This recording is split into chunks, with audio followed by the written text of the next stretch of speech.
other actors in the implementation of this bill. Part 2 elaborates on the right to early education as articulated under Article 53 of the Constitution. It also confers various obligations on the county governments, parents and guardians, and head teachers in ensuring that the right to early childhood education is realized. This part also makes provision for children with special needs and confers an obligation on the county governments to ensure that there are in place facilities and education centers that ensure that the early childhood education needs of children with special needs are met. Part 3 of the bill sets out procedure for the registration of early childhood education centers. It sets out the criteria for registration and the circumstances under which the registration of an early childhood education center may be cancelled or revoked. This part also provides for appeals from the decision of the board. Part 4 of the bill provides for the management of early childhood education centers. It also provides for the establishment of boards of management of early childhood education centers, their functions in relation to the education center, and the record keeping and reporting requirements of the board of the county education board. It also provides for the deployment of principals by county by the department responsible for education in consultation with the county education board to a public education center to ensure that the center is managed and operated in accordance with the provisions of this act. Those are some of the few provisions of the County Early Childhood Education Bill, which is active in the Senate, and it is set for debate this afternoon. The last time it was debated was yesterday, Wednesday, 28th November 2018. Also in the order of business are a number of motions by the County Public Accounts and Investment Committee, as well as Senator Sylvia Kasanga, who has a motion on the remedies for closure of schools due to floods and instances of insecurity. The senators are making their way, possibly in readiness for the business of the afternoon. This broadcast is brought to you by the Parliamentary Broadcasting Unit in conjunction with Kenya Broadcasting Corporation. You can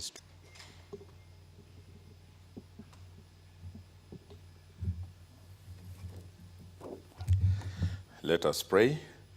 Almighty God, we beseech you to behold with your abundant favor and blessings as your servants, whom you have been pleased to call to leadership positions in this republic. We seek guidance to treat and consider all matters that shall come under our deliberations in so just and faithful a manner as to advance the peace, prosperity, and welfare of our country and of those whose interests you have committed to our charge.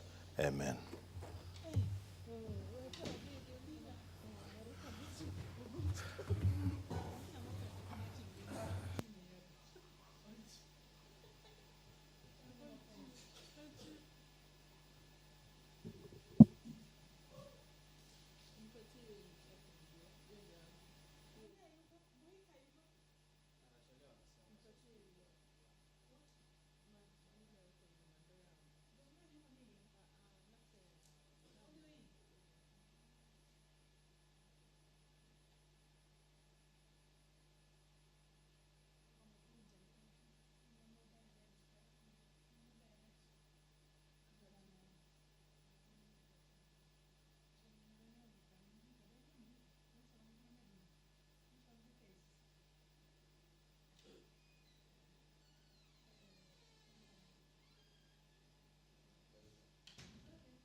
Order number 1, administration of oath.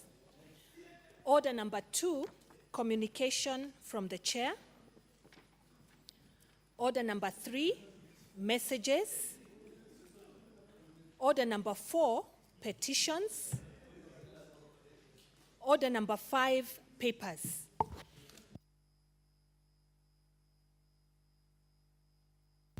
Senator Mohamud. Speaker, sir, I beg to lay the following paper on the table of the Senate today, Tuesday, 29th November 2018. Report on Standing Committee on Finance and Budget on the county government infrastructure projects comprising county executive headquarters offices, assembly chambers, offices, and county state officers' residence.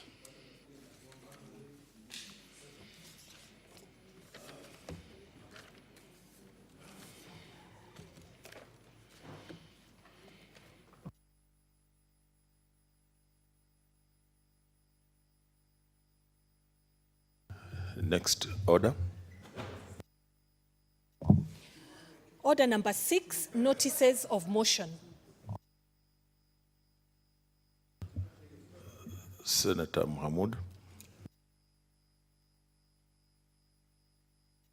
Mr. Speaker, sir, I beg to give notice of the following motion that the Senate adopts the report of the Standing Committee on Finance and Budget on the county government's infrastructure projects comprising county executive headquarters offices, assembly chambers, and offices of the county state officers' residences.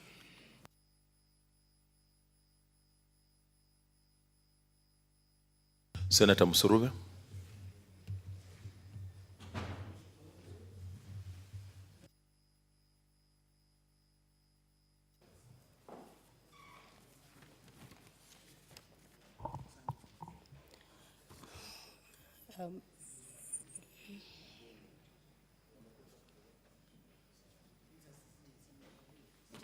It is the notice of motion, Senator Musurube. Oh.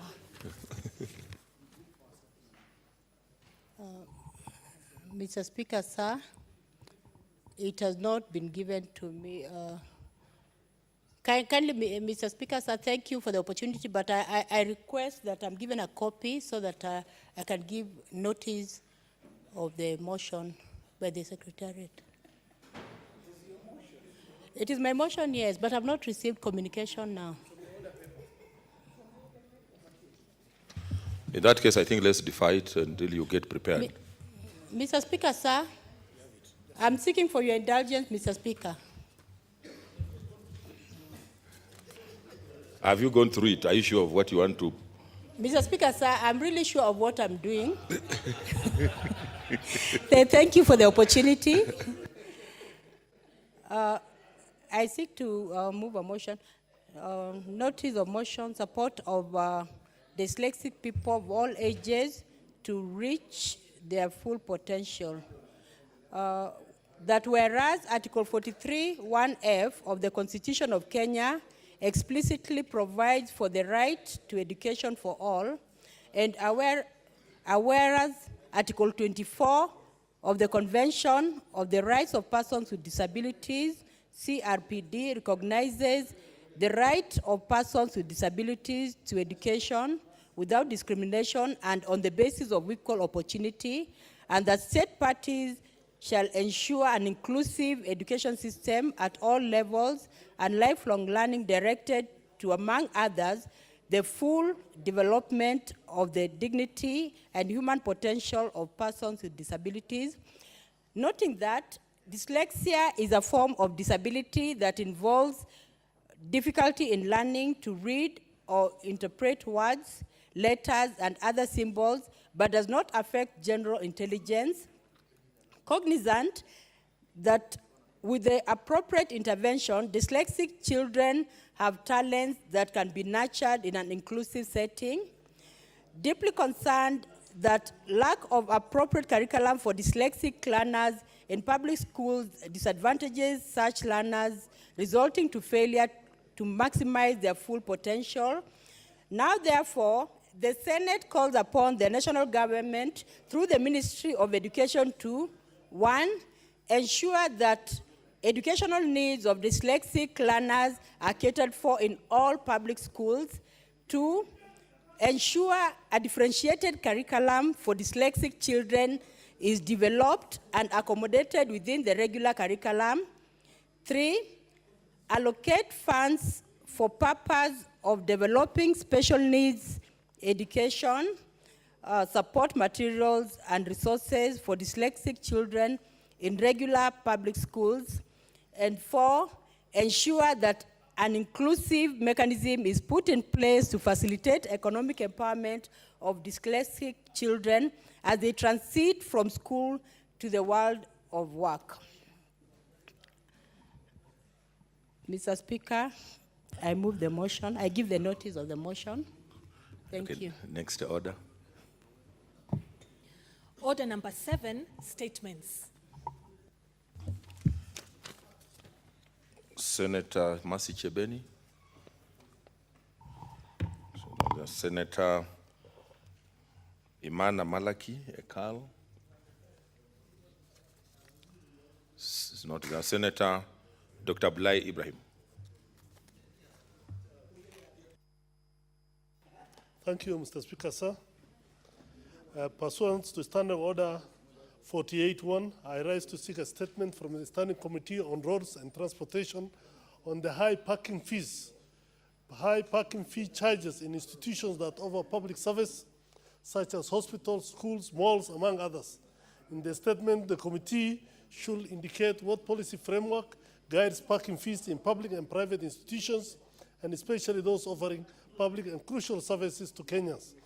And 2, explain measures that the government will take to ensure that patients, parents, and the general public are not exploited by owners of premises through high parking fees when they visit such premises for service, Mr. Speaker. Mr. Speaker, I know this might be very controversial, but Kenyans are suffering.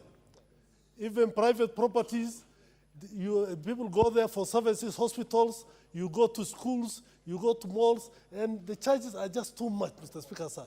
Kenyans have to be helped, and I think it's our duty and responsibility to undertake this. Thank you, Mr. Speaker. Senator Wetangula.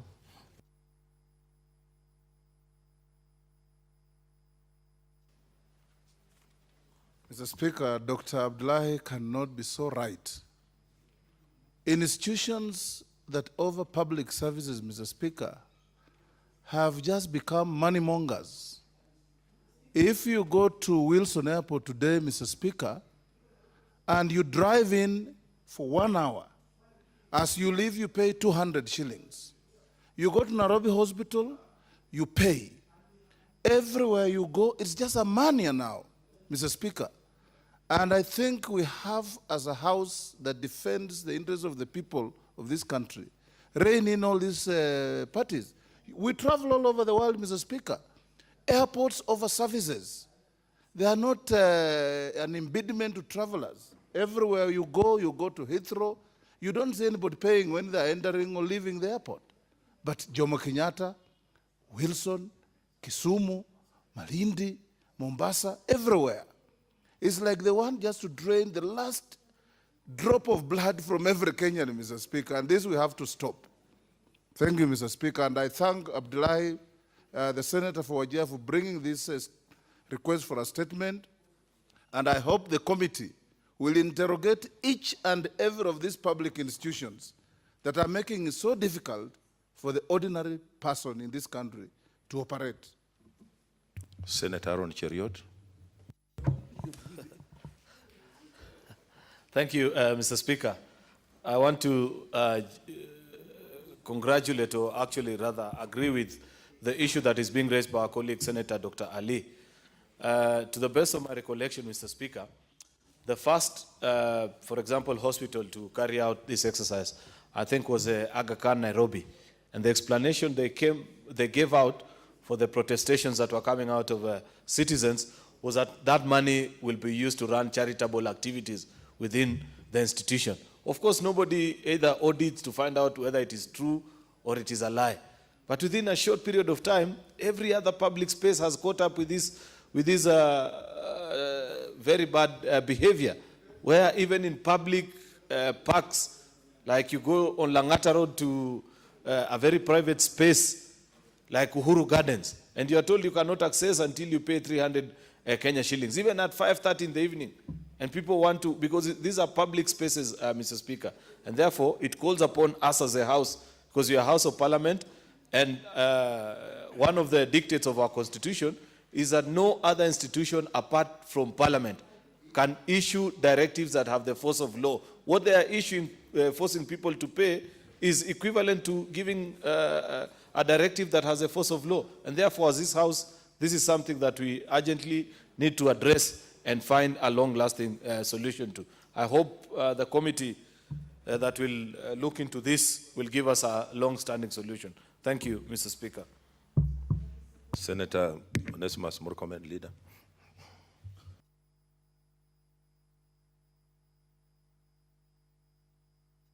I want to thank Senator Ali for coming up with this very important question. So, Speaker,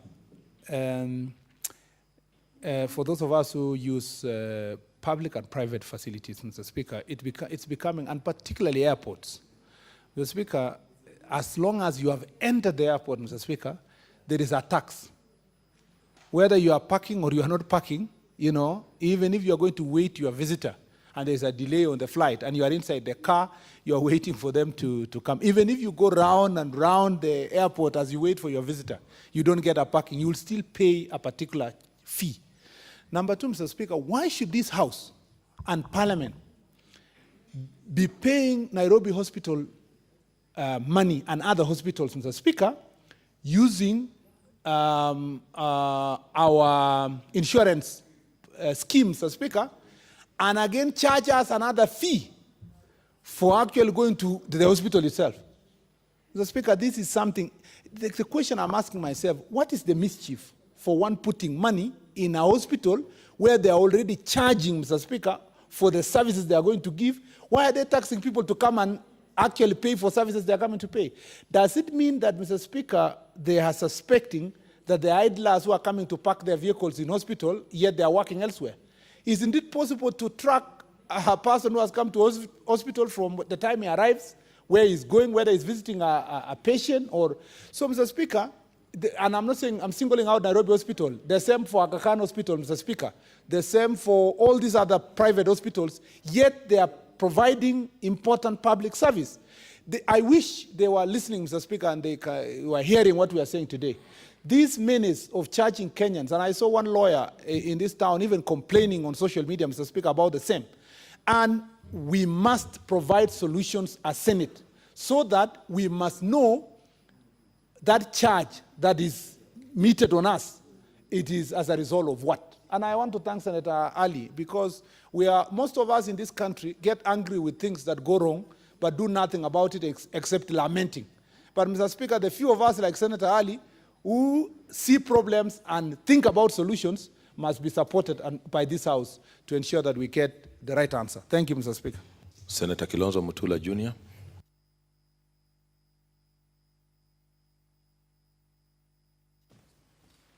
Thank you, Speaker, and thank you, Senator Ali, for bringing this to the attention of the Senate. Mr. Speaker, I didn't know how big this is until we had a petition on Narok County in the last session. The companies that are collecting this money, Mr. Speaker, are making billions of shillings. It's a booming business. And in fact, in this case, where they are collecting either from the airport, they charge their commission in advance. So they are paid their 10% before they remit the money to Kenya Airports Authority. But what is actually worrying, like the case of the airport, Mr. Speaker, is whether the airports themselves, Kenya Airports Authority, is disclosing this sort of income that they are collecting from cars that are just busy flying in and getting out of the airports. It's a business, it's a hole where people are collecting money, whether it's the national parks, whether it's the airports, whether it's the hospitals. It doesn't actually make sense. Or shopping centers. You are being charged to go to the shopping center. Instead of watchmen making sure that you go shopping, their work is to charge you for making sure that you patronize shops. Mr. Speaker, by the time you unearth this mystery of these airports, you find there are certain Kenyans whose business is to wait for people to wake up early in the morning and park their cars, and by evening, they are millionaires without doing anything. Thank you, Mr. Speaker, but be prepared, Ali, to find snakes under the rocks. Thank you. Senator Mogeni.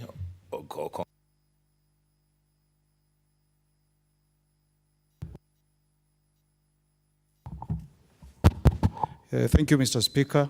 I also want to join my colleagues in thanking Senator Abdullahi for this very timely request for statement. Mr. Speaker, this issue is worse than what's appearing on the statement. I've never seen any part of this or any country in the world where people drive into supermarkets and then they are forced to pay, Mr. Speaker. I've traveled a bit. I've gone to the US, I've gone to Australia. Mr. Speaker, you cannot drive into a mall for shopping, to bring business, and then again you are forced to pay parking fees. This is a rip-off, Mr. Speaker. I mean, you can imagine you drive into a place, you go and do shopping, the tenant in that mall pays a service charge, then on top of that you are paying money that goes to the owner of that building. Mr. Speaker, this is an issue that this Senate should take seriously, and we should step in and bring an end to this kind of mistreatment that is being vested on Kenyans. Mr. Speaker, it's even worse. I cannot imagine somebody who has gone to hospital seeking treatment is again forced to come down to his car or to a car. Then again you go back, you're looking for a parking bay. This should not be allowed to happen. I really want to thank Senator Abdullahi, and I want to appeal to the members of the committee that is going to be charged with this task to ensure that they bring this to an end. This is not something that we should tolerate as leaders, and I really hope that the committee, I don't know who chairs that committee, I hope this is something that should be done sooner. We should give a Christmas gift to Kenyans. Thank you, Mr. Speaker. Senator Wambua Enoch. Thank you, Mr. Speaker. I also want to join my colleagues to support the statement by Senator Dr. Ali. Mr. Speaker, this matter all started with shopping malls. The disease spread to hospitals and now airports. Mr. Speaker, all these are very important public spaces. And whatever it is that motorists drive to the airports to do, or to the shopping malls, or to hospitals, they are paying for those services. It shouldn't be that, Mr. Speaker, that you go to buy groceries in a shopping mall and you're being charged to park your car to buy the groceries. I've heard what Senator Makueni has said, that the committee to which this statement will be committed should be prepared to deal with snakes under the rocks. Mr. Speaker, I want to ask that committee to crush the heads of those snakes in the best interest of motorists in this country and the best interest of the public. Thank you, Mr. Speaker. Senator Adan Dulo.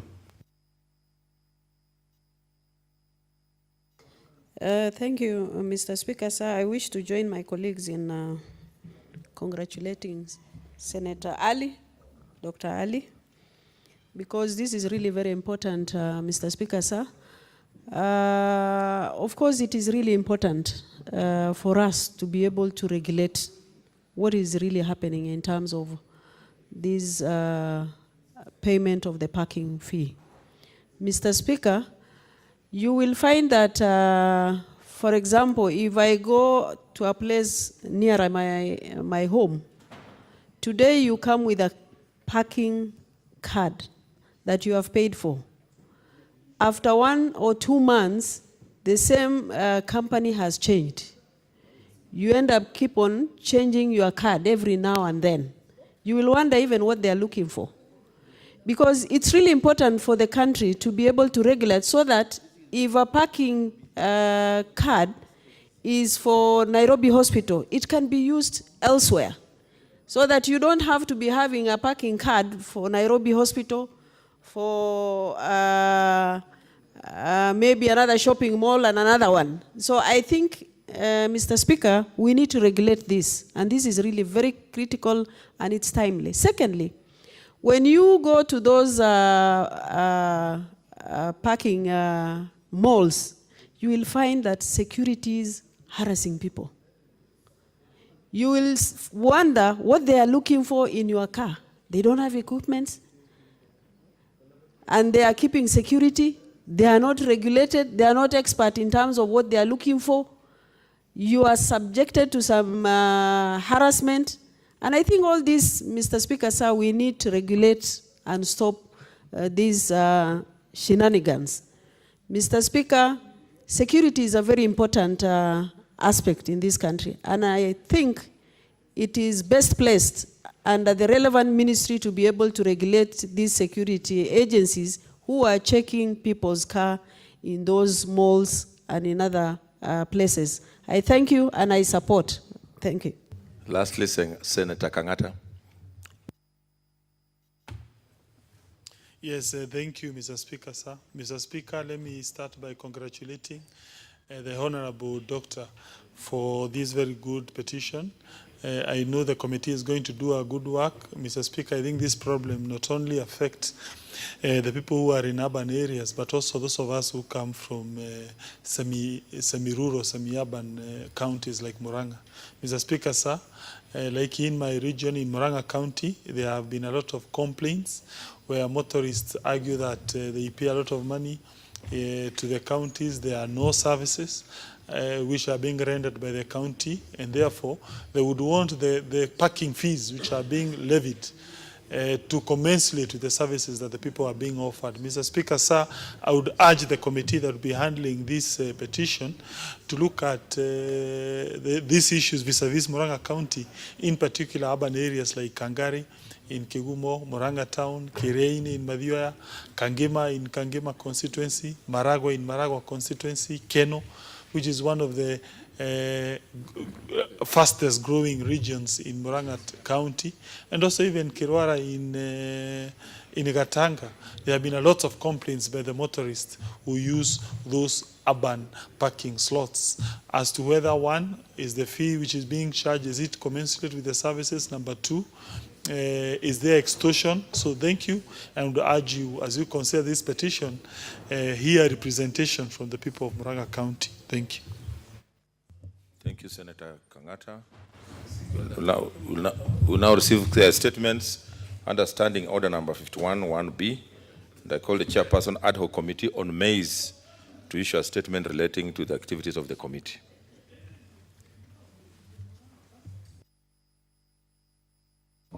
Thank you, Mr. Speaker. Our chair, Professor Kamar, is out of the country, and on her behalf, I wish to give the statement relating to activities of the Ad Hoc Committee on the Maize crisis.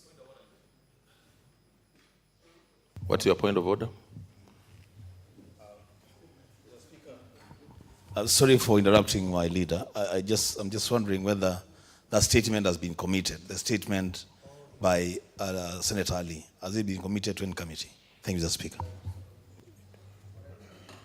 It was committed to the. It's committed to the Committee on Roads and Transportation. Okay. Yes, Senator Mutula. This is my concern, Speaker. Under the standing orders, unless I'm wrong, the statement will lapse at the end of this session.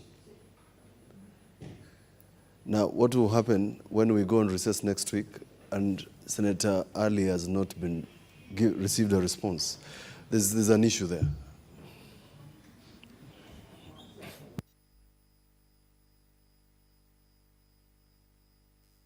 If it lapses, he may have to bring it up again.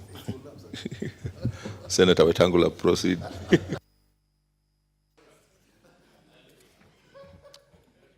Dr. Ali, be ready to bring it yet again in an even stronger version. Mr. Speaker, the Ad Hoc Committee on the Maize crisis was established by the resolution of this House on Wednesday, 8th August 2018, to investigate and come up with a solution that will enable farmers overcome challenges related to production, management, and sale of maize. The Senate required the committee to report back within 60 days.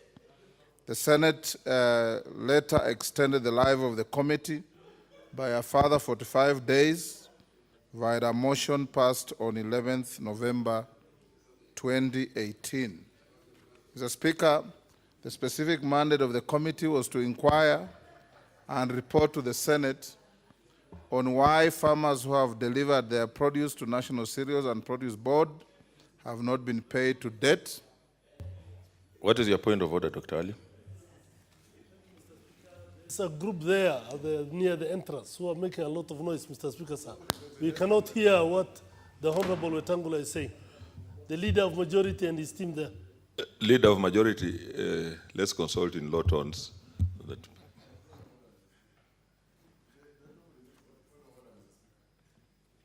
What's your point of order, Senator Sakaja? Mr. Speaker, if I had right, the good Senator Dr. Ali, who is very experienced, has said that senators are making noise. As far as I know, senators don't make noise. Mr. Speaker, that will look very bad on the record of this House. Can you please clarify what he said? I think they were consulting. And Mr. Speaker, if he did not say senators are making noise, he said a group. And there are no groups in the House, unless there are strangers in this House. Let him clarify that, Mr. Speaker. Senator Ali, can you? There's members of the Senate who are discussing in high tones, Mr. Speaker. That's correct now. So you're right. Senator Wetangula, proceed. I'll give you pro bono legal advice. It's actually a grouping of senators.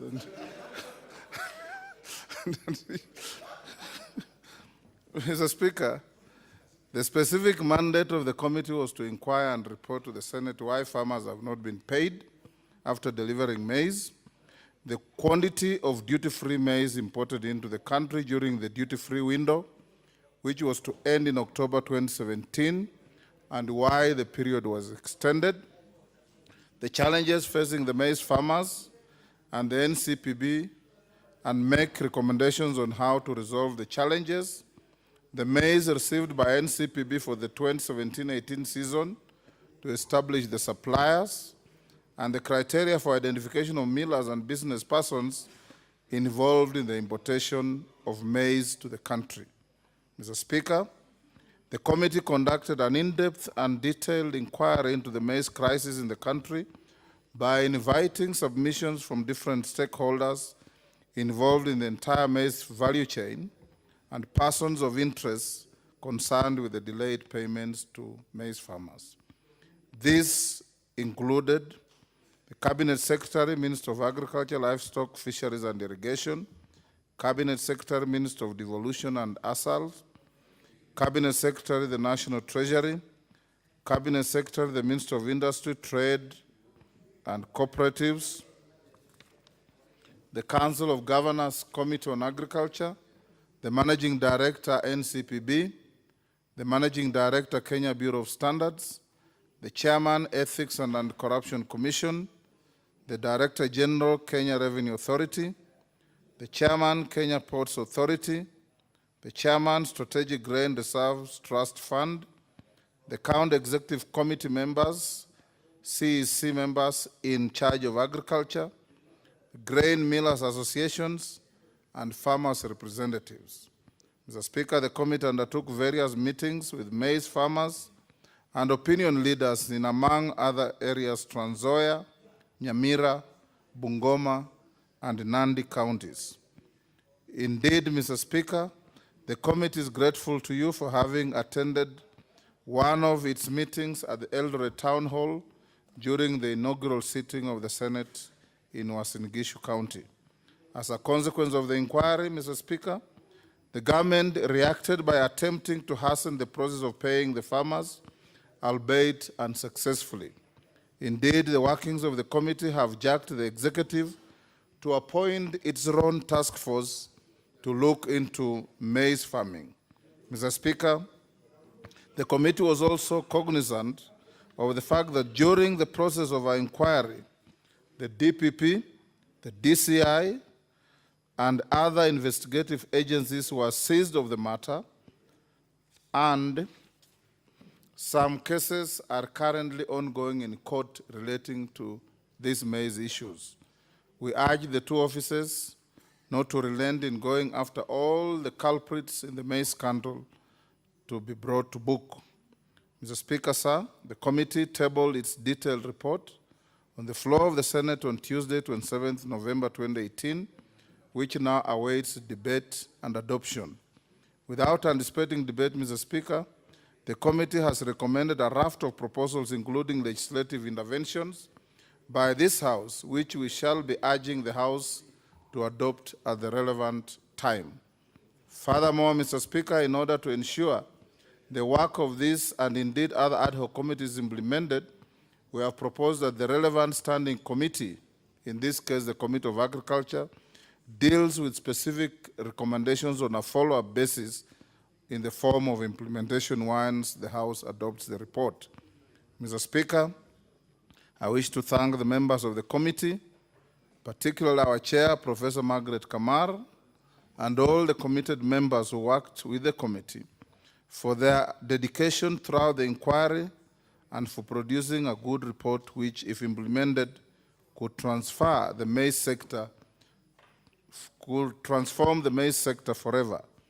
I also ask the Office of the Clerk and indeed the Secretariat of the committee, who worked tirelessly to facilitate the committee, and we thank them heartily. I thank you, Mr. Speaker, and I beg to lay this statement on the table of the Senate. Thank you. Thank you, Senator Wetangula.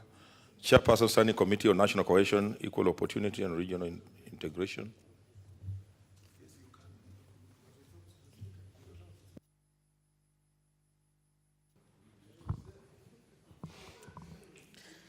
Honorable Speaker, Standing Order 51, 1B, provides that at least every 3 months, a committee chairperson is expected to make a statement relating to activities of the committee.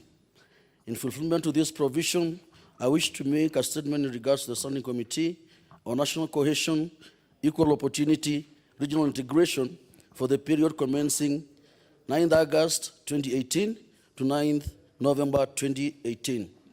Honorable Speaker, the Senate Standing Committee on National Cohesion, Equal Opportunity, Regional Integration was constituted in December 2017 during the first session of the 12th Parliament pursuant to the provision of Senate Standing Order 218.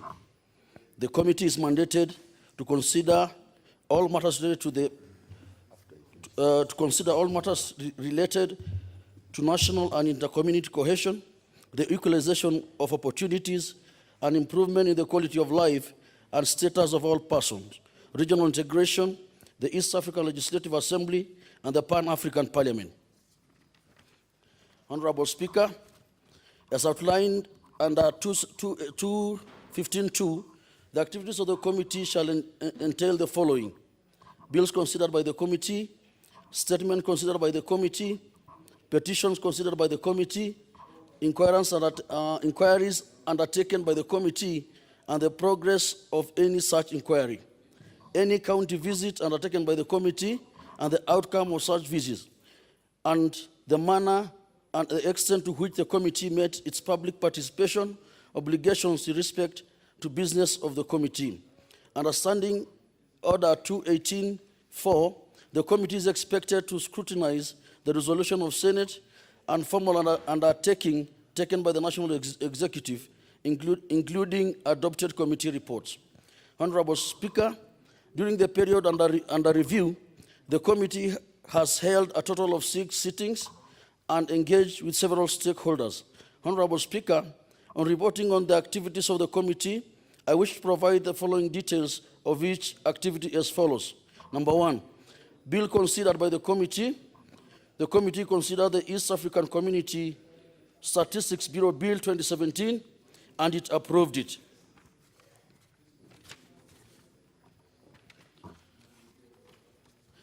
The East Africa Community Monetary Institute Bill 2017, and also approved it. East African Community Oath Bill, also approved it, awaiting the President assent during the EAC Summit. Number 2, legislative proposal, procedure by the committee. During the period under review, the committee did not receive a legislative proposal from Senate to consider. Number 3, statements considered by the committee. It considered the funding of the East African Community, EAC, requested a response from the Ministry of East Africa Community and Regional Development. Number 4, petitions considered by the committee. Petitions to the Senate concerning Kibera internally displaced person. The committee had met with the petitioners from Nairobi United IDPs, CBO, Kibera branch, and seeks to have a meeting with the National Coordination and Consultative Committee, which they did not honor today. Number 5, inquiries undertaken by the committee. During the period under review, the committee did not receive any inquiries to consider. County visits undertaken by the committee. During the period under review, the committee has scheduled to undertake a county visit to Narok and Nakuru counties, but was postponed to a later day.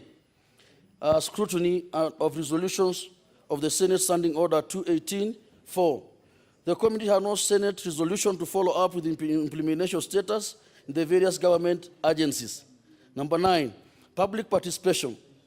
During the period under review, the committee participated in public hearing organized by IELA on the East Africa Community Whistleblower Bill 2018, with the other stakeholders invited in Laiko Regency Hotel to hand over its memorandum. The committee recommendation that public hearing be held at the local level, where a bill will affect most if enacted, and that many mediums as may be possible, like information technology and local radio stations, to use to draw attention to the public of the dates and public hearing and submission of the memorandum. Stakeholders' engagements.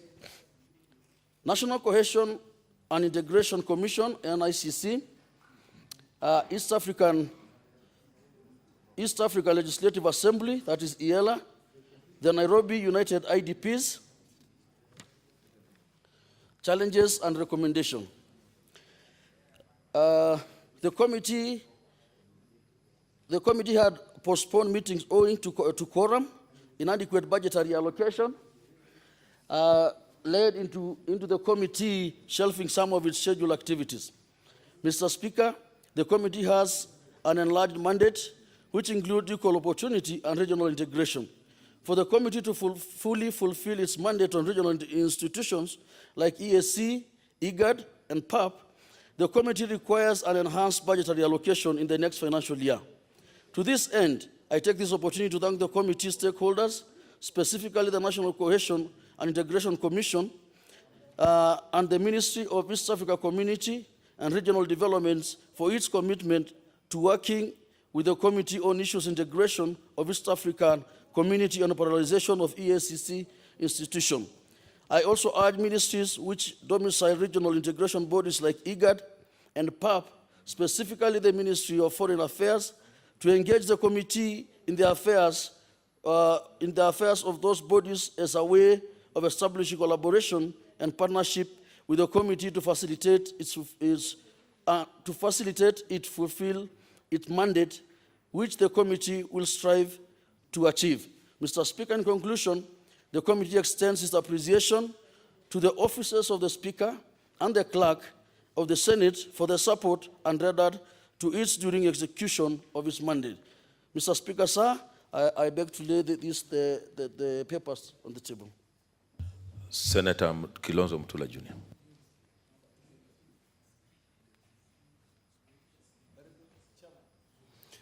Thank you, Speaker, for the opportunity.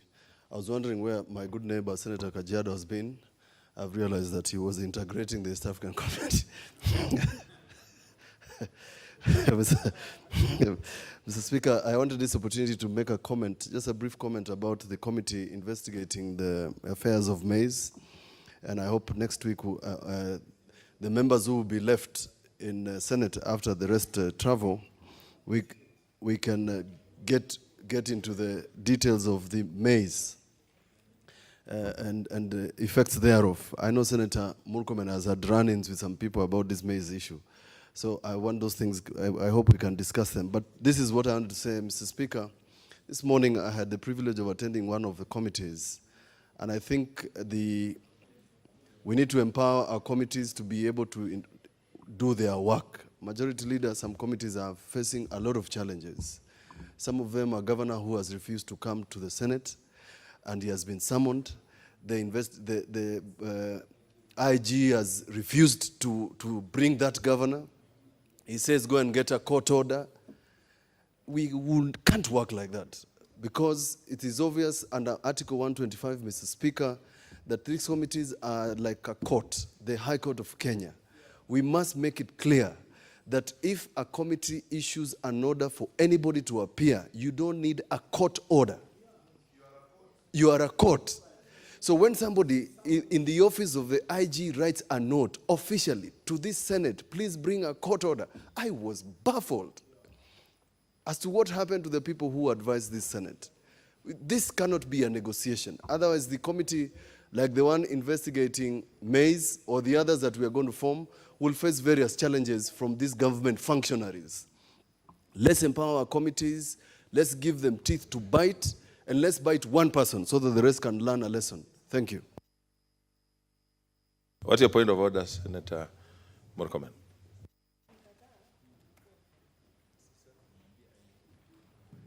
Mr. Speaker, over and over, again and again, we have insisted in this House that, Mr. Speaker, summons of Parliament are not debatable.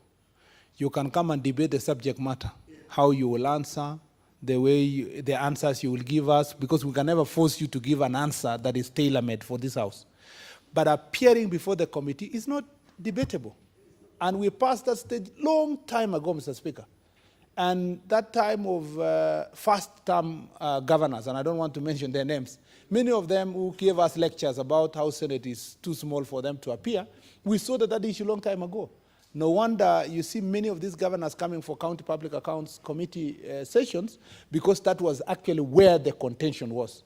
Mr. Speaker, I'll be shocked. I'm shocked to have been informed, Mr. Speaker, that a governor of a party that, Mr. Speaker, I belong to, and a man we have a tremendous respect because they form part and parcel of leadership of this country and of the Jubilee Party, Mr. Speaker, would even contemplate defying orders of this House when you are seated there, Mr. Speaker, as the Speaker of the Republic of Kenya. Mr. Speaker, you must take that thing seriously. Because the point is this: when Article 125 says that we have the powers of High Court, it means, Mr. Speaker, we don't need to resort to High Court to summon someone. And that violation of those summons, Mr. Speaker, leads directly to a situation where you are arrested and charged. So the question now of explaining whether the summons were delivered in good time, you were served with the summons, you had the good notice, will now be canvassed in court.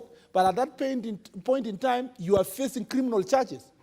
Mr. Speaker, I think, all governors and all Kenyans, in fact, even a member of another house, including County Assembly, Mr. Speaker, if we are summoned here by even National Assembly, any member here, for a question that you are required to answer in the National Assembly, Mr. Speaker, we have certain responsibilities that we must obey the Constitution. So, Mr. Speaker, my suggestion, because I don't want to go to the other subject matter, including the Maize issue, because we will go to Senate Business Committee on Tuesday, schedule the debate, and hopefully we can dispense with that report.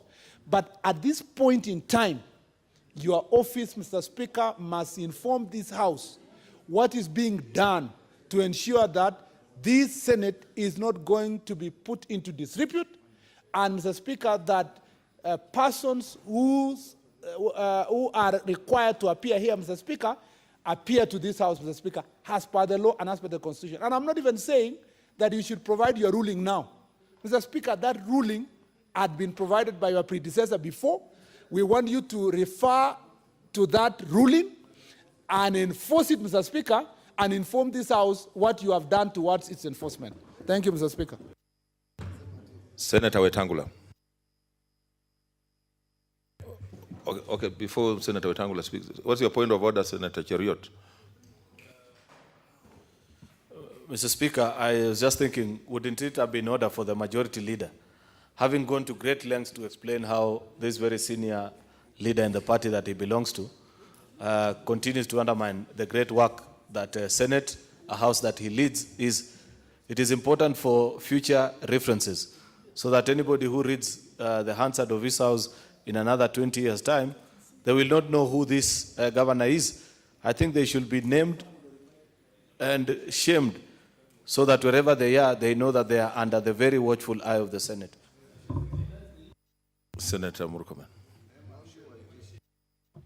Mr. Speaker, I'm reliably informed, and I need the confirmation of your office, reliably informed that the good governor, the otherwise good governor of Muranga, Mr. Speaker, Governor Mwangi wa Iria, who had been invited, Mr. Speaker, to come to a committee of this House to discuss a matter related to water management in this great republic. Mr. Speaker, was invited to come to the committee. He refused. Summons were issued, Mr. Speaker. He has defied those summons, Mr. Speaker. And now the Inspector General of the Police has written to say he needs a court order before he can be arrested and charged. Mr. Speaker, I think if, Mr. Speaker, that is the position, and we are waiting for your correct information on that position, Mr. Speaker, that must be corrected urgently. And even while we do so, Mr. Speaker, the Senator of Muranga, Mr. Speaker, who is a law-abiding citizen and a lawyer of good standing, who was involved in a petition, Senator Mr. Speaker. Mutula Kilonzo, what's your point of Let me just information? complete this. Who was also, Mr. Speaker, involved in a petition that led to a removal of a senior officer in the judicial sector from office, Mr. Speaker, having represented his client. Mr. Speaker must also maybe take remedial actions to talk to his governor and explain to him the graveness of the matter that is before him, Mr. Speaker.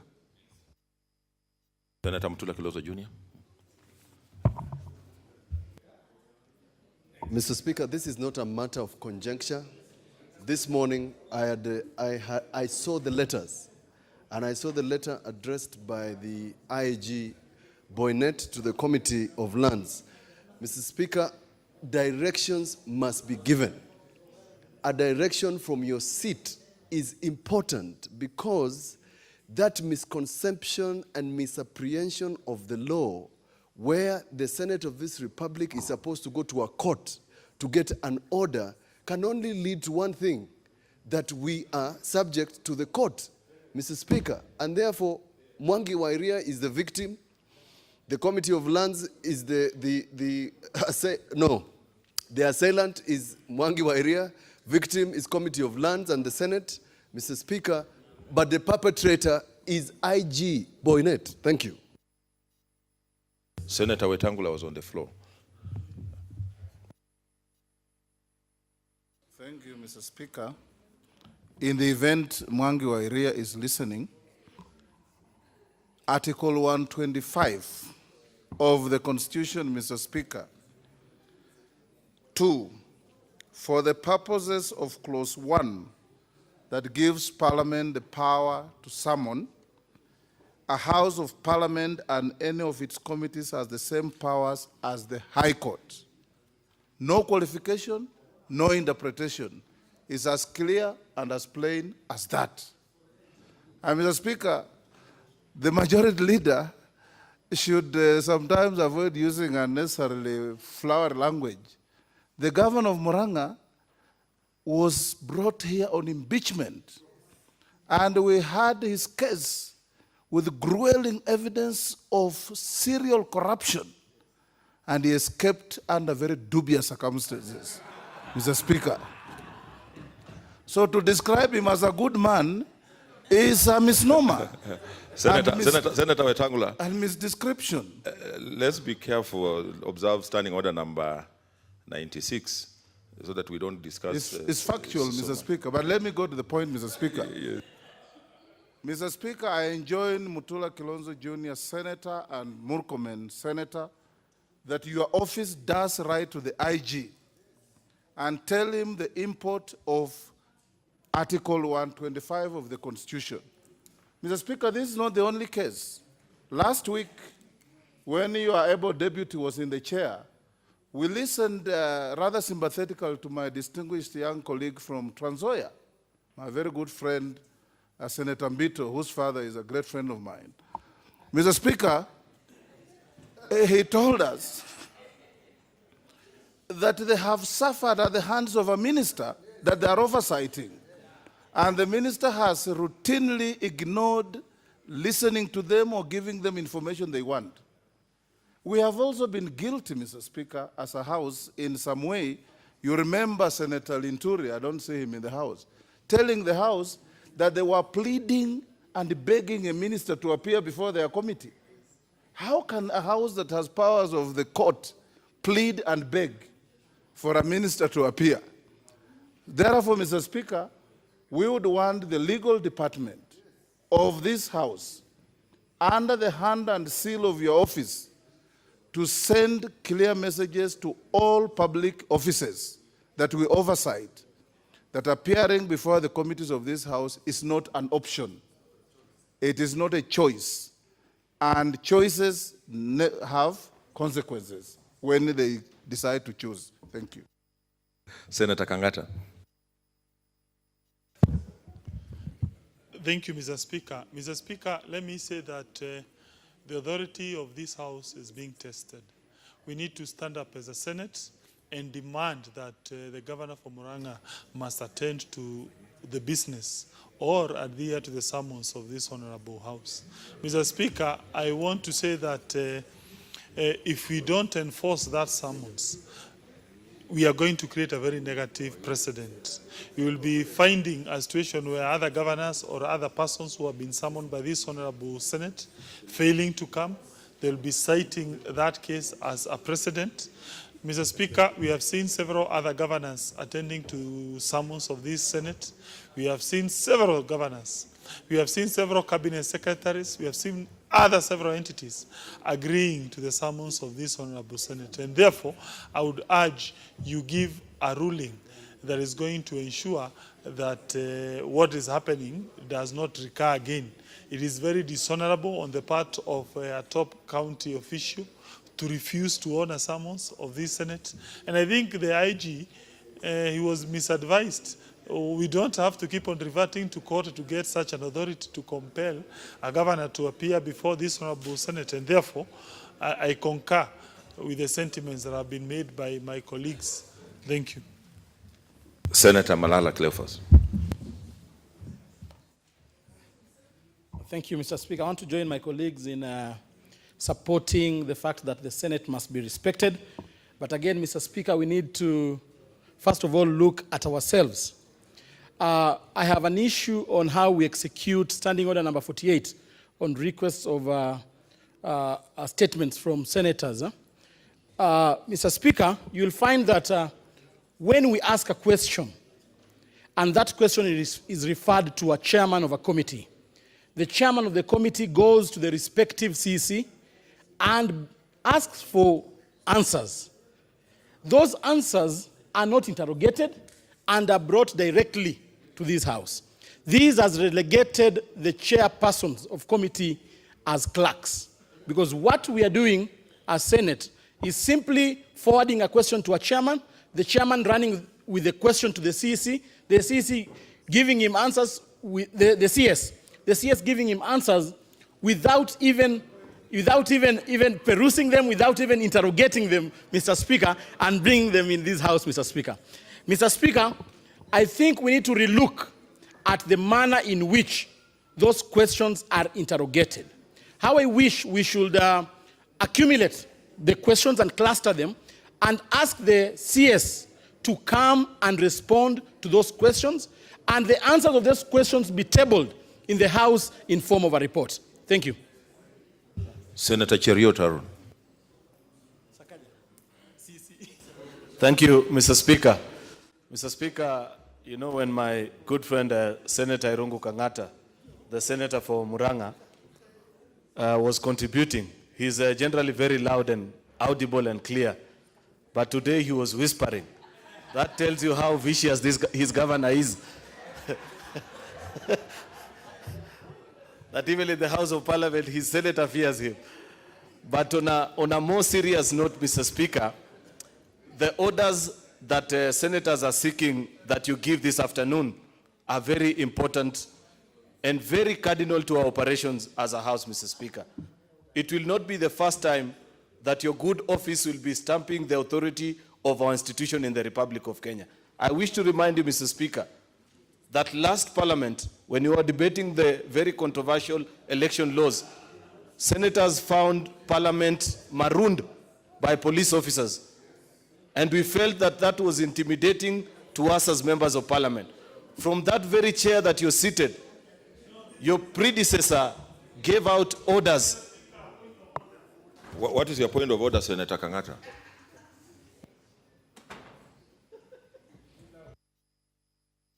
Thank you, Mr. Speaker. Mr. Speaker, these days I have decided to be a very good boy. Look here, when I talk nicely, people start casting negative aspersion against me. When I ask for a standing order in the group, they start asking me questions. Surely, Mr. Speaker, the honorable speakers, including the chief whip and also the senator here, in order, when I do good, they keep asking me questions. When I do good in a good way. Thank you, Mr. Speaker. Protect me from honorable senator here. Senator Kangata, I think what they are saying is you need to be consistent in your character and the behavior. You must be predictable. Continue, Senator Cheriot.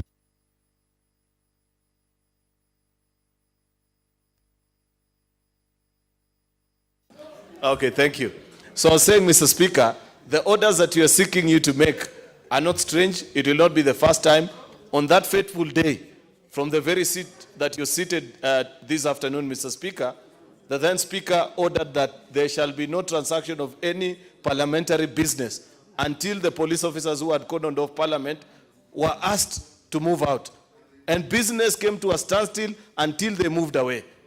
And therefore, we are pleading with you to protect this institution by telling the IG. And I suspect that this letter may be an act of a forgery because there is no properly educated IG who knows his responsibility that can draft such a letter. A fellow that we vet in this house telling us to now be on the lookout for people that we know have gone out of their way to intimidate officers of this house. Therefore, Mr. Speaker, we humbly plead with you that for the sake of this institution, please give a proper direction on what will happen on this extremely grave issue. In final conclusion, I know you have warned us in accordance to Standing Order number 96, but the truth of the matter is that when that event happened, as Senator Wetangula spoke to it earlier, the officers of Parliament, when they went to Murang'a to present the summons from this house, they were chased and threatened by this very governor. Therefore, Mr. Speaker, please stand and make this Senate proud this afternoon. Thank you, Mr. Speaker. Senator Mwangi wa Kidiomi.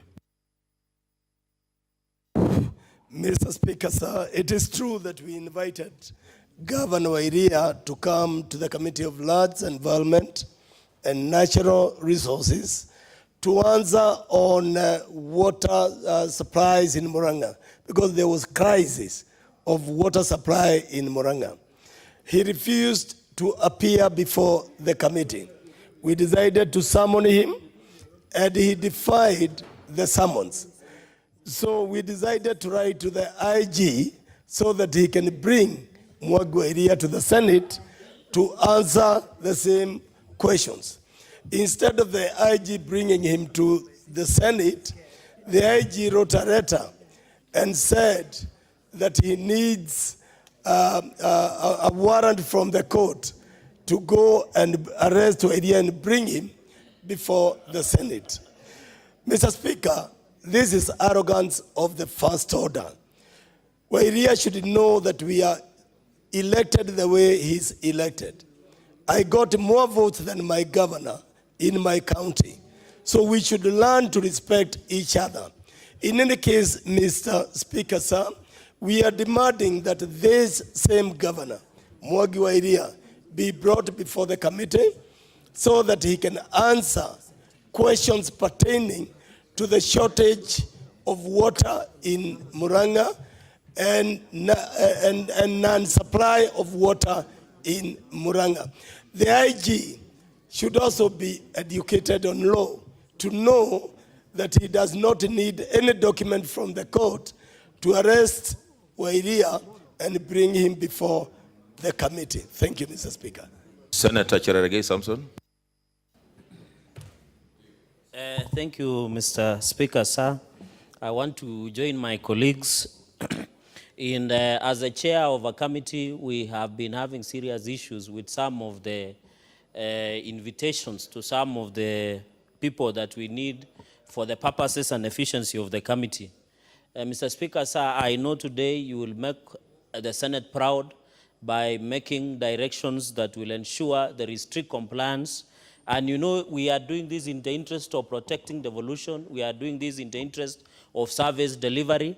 And interestingly, and I know Senator Irungu Kangata brought this question on the issue of water issues in Murang'a and Nairobi County for simply to try and ensure that we have a closure to this matter. And I want to say that the governor or any other person that is required, they should respect the Senate, they should respect Parliament, so that it allows us to do our work efficiently and more appropriately and ensure that the accountability is coming to.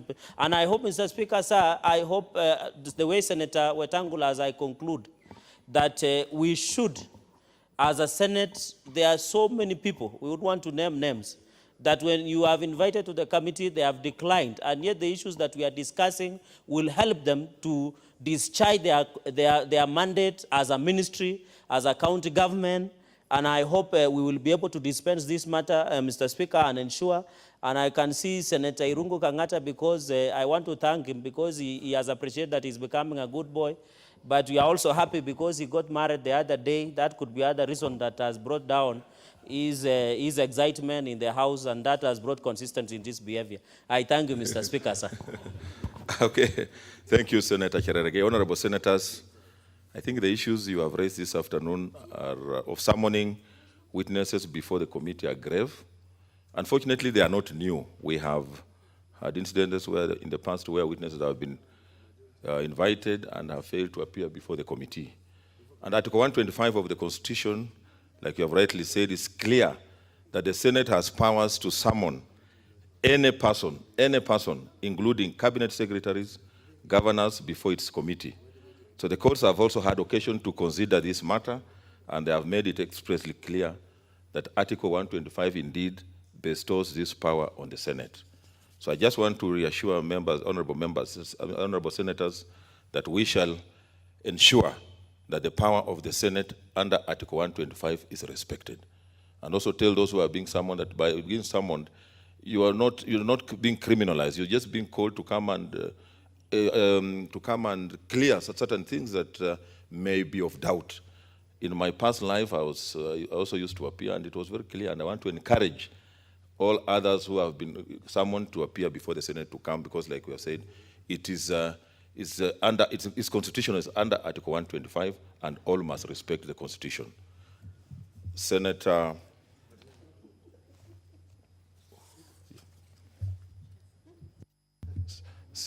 Mutula Kilonzo Jr. Yes, Speaker, because a letter has been issued by the IG, I expected your office to issue a response attaching the summons to the governor of Murang'a, because the direction you have given is general, but they should be clear that a response attaching the summons to the IG on his misapprehension of the Constitution and bringing Mwangi Wairia here by hook or crook should be clear. Thank you. I think I want to be clear, Senator Sakaja. Chair, in addition to that, I volunteer my committee services, the Committee of National Security. We shall reorient. We'll invite them for reinduction, so that we can give the IG and his team a reorientation of the place of the Senate, Mr. Speaker. So even as you deal with that, it's a matter that we have to take seriously as a committee, because we oversight the functioning and the work of the Inspector General. If he can look at such, and the Senate approves the Inspector General, if you can consider what we're saying with so much disdain, because you can find that it's even a letter that probably somebody else just drafted for him and he signed and he take it seriously, it's a grave matter of concern to the Committee of National Security, Defense and Foreign Relations, and we're going to take it up in addition to your instructions, Mr. Speaker. Okay, honorable senators, let me be clear that the Constitution is the supreme law of the land. No other letter can contradict what the Constitution says, and therefore the governor who was summoned must appear before that committee, because that committee has powers of the High Court. We don't need any other direction from any other institution. I think that is clear. It is so ordered. Chair, Standing Committee, National Security and Defense.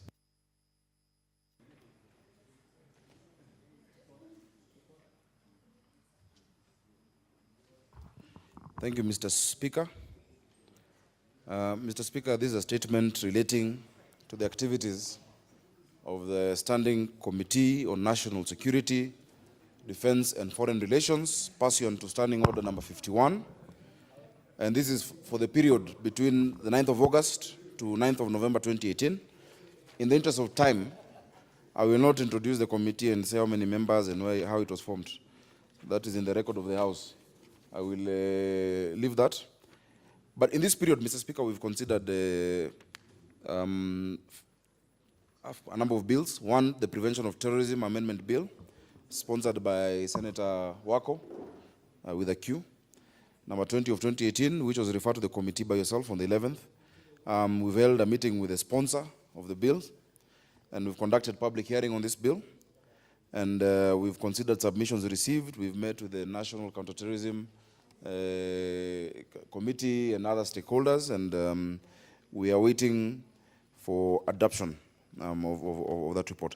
Secondly, the County Law and Enforcement Bill, sponsored by Senator Vihiga, was referred to us as well. We've had public hearings. We have considered the views received, proposed amendments to the bill, and we've also prepared a report on the same. I see the bill is scheduled for second reading today. Mr. Speaker, we've also processed the following statements. The first is a statement regarding the border dispute between Isiolo and Garissa County by Senator Fatuma Dulo, who is also a very diligent member of this committee and a ranking member. We've received a response from the ministry, and in fact, we intend to visit the two counties of Isiolo and Garissa to assess the situation. A statement on inventory of land and property belonging to the National Police Service by Senator Faria. We've received a response from the Ministry of Interior, and we're scheduled to interrogate them with the committee and further engage Senator Faria Haji. Thirdly, the statement on Migingo by Senator James Orengo, EGH, leader of minority. It was referred to us in the presence of the seeker of the statement, Senator Orengo. We held deliberations with the Cabinet Secretaries, Ministry of Defense, as well as Ministry of Foreign Affairs. However, Mr. Speaker, the committee was not satisfied with the response and the lethargy displayed by the two ministries, and we promise to continue dealing with this matter and report back both to the Senator and the House. Speaker, during this period, the petitions considered are as follows. Petition on non-local teachers working on Mandera County. We've interrogated that jointly with the Committee of Education, met stakeholders, and tabled our report. The petition on the settlement of awards to ex-Kenya Air Force officers and servicemen by the court referred to the committee on the 14th of June. We've so far met petitioners, stakeholders, the ministry, the Ministry of Defense, the Ministry of the National Treasury, and we have scheduled, because we sent them back when they came to us with a response, we're scheduled to meet them again together with the Attorney General to finalize on the report and to finalize on the petition and final report. In this period, Mr. Speaker, we were not able to do much of the county visits. We had already visited a number of counties as the Committee on Security, but we intend to continue with that because we still have a long way to go.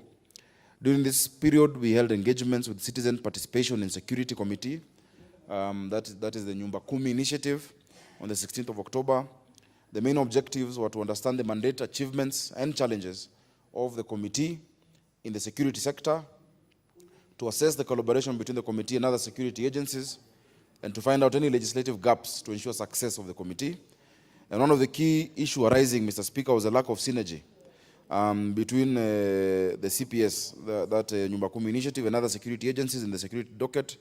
We've given them advice on how to better entrench themselves, including with the National Private Security Workers Union, which has security officers across the country, and which yours truly is the patron. So to this end, we resolved to engage with our security agencies on this matter. Finally, I wish to thank members of this committee for the continued support and dedication, and also the Office of the Clerk for continued facilitation in the course of the committee.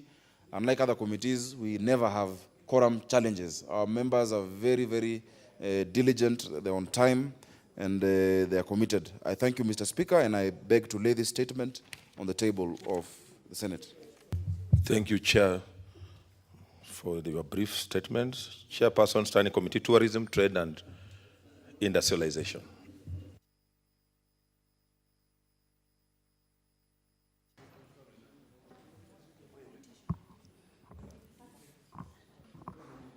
Honorable Speaker, Standing Order 51(1)B provides that at least every 3 months, a committee chairperson is expected to make a statement relating to activities of the committee. In fulfillment of this provision, I wish to make a statement in regards to the Senate Standing Committee on Tourism, Trade, Industrialization for the period commencing 9th August 2018 to 9th November 2018. Honorable Speaker, like my friend Senator who was here, I will not go to the issues of how the committee is established. I will move and state that, Honorable Speaker, during the period we held at least 15 sittings and 1 retreat with the Kenya Bureau of Standards and county agency. Honorable Speaker, on reporting of the activities of the committee, I wish to provide the following details of each activity as follows. Bill considered by the committee. Time is up. Honorable Speaker, we did not consider any bill within that period. Legislative proposal proposed by the committee. Honorable Speaker, there is a legislative proposal proposed by the committee during the period. However, there was no proposal, sorry. However, the hawkers and street vendors was referred to the committee from the Speaker's office on 7th March 2018. The committee met with the sponsor of the bill, the man who have just been discussed here, Governor Mwangi wa Iria, and various memorandum from the interested stakeholders. The bill was forwarded to the legal office for further action and publication, and we want to report that, Mr. Speaker, it is still pending in the Senate office for legal services.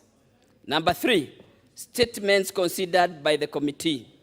Mr. Speaker, the following statements were forwarded to the committee in that period, and one of them is State of East African Portland Cement, which was committed to the committee on 20th September 2018. The committee invited and met Principal Secretary, Ministry of Industrialization, Enterprise Development, and Senator Judith Pereno, who Senator Judith Paleno for a meeting on Tuesday, 20th November.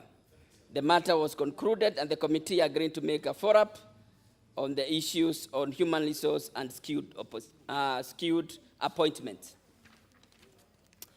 4, petitions considered by the committee. The following petitions were referred to the committee, Mr. Speaker, and petition number 1 was petition on counterfeit and contraband goods in Kenya. This was on 11 July 2018. We did take the necessary action, and the petition was concluded and report tabled to this House on 17th October. Key among the recommendations was the inclusion of the gazettement of Kenya Ports Authority in the multi-agency, amending the Kenya Trade Remedies Act 2014, strengthening capacity of our counterfeit agency review of investment policy to provide for type and size of business foreigners can engage in. Number 2, petition number 2 was petition on disruption of retail trade in sugar by government actions and sanctions. The secretary invited the Cabinet Secretary Agriculture, then Cabinet Secretary Trade and Kenya Association of Manufacturers. The process is ongoing and the report will be tabled. Petition number 3 was on laws relating to business premises, committed to the committee on 11th of September 2018. We invited the stakeholders. We included the Petitioner Law Society of Kenya chairperson of Business Premises and Length Restriction Tribunal, Principal Secretary Trade and Housing. Petition due date of reporting is on 11/12/2018, and we are committed to report back by then. 5, inquiries undertaken by the committee. The committee has undertaken 2 inquiries. The inquiry into the fall of major supermarkets in Kenya, fact-finding mission on the management operations of the national parks in Taita Taveta, Isiolo, and Samburu. Both inquiries report was tabled on 17th October 2018. Number 6, county visits undertaken by the committee. Mr. Speaker, we did take county visits during this period to 2 counties visits. We visited Taita Taveta, Isiolo, and Samburu counties during this period. And key findings for record were negligent and undue delays in compensation by Kenya Wildlife Services, lack of legal framework on matters of community conservancies, and land ownership langos. Number 7 is scrutiny of resolutions of the Senate Standing Order 218. Honorable Speaker, the committee received 2 scrutiny of House resolutions, namely compensation to victims of human-wildlife conflict by Senator Jonas Mwaluma and improvement of Kenya position in the World Economic Forum Travel and Tourism Competitiveness Index by Senator Ledama Olekina. Honorable Speaker, the committee is yet to receive a report from the Cabinet Secretary pursuant to Article 15(4)(b) of the Constitution and Senate Standing Order 215(2).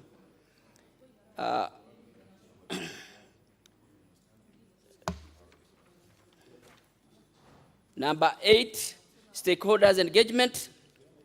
The committee undertook several stakeholders engagement before 9th August 2018 and then engagement during the period of August to November with the community conservations and county government officials in Isiolo and Samburu.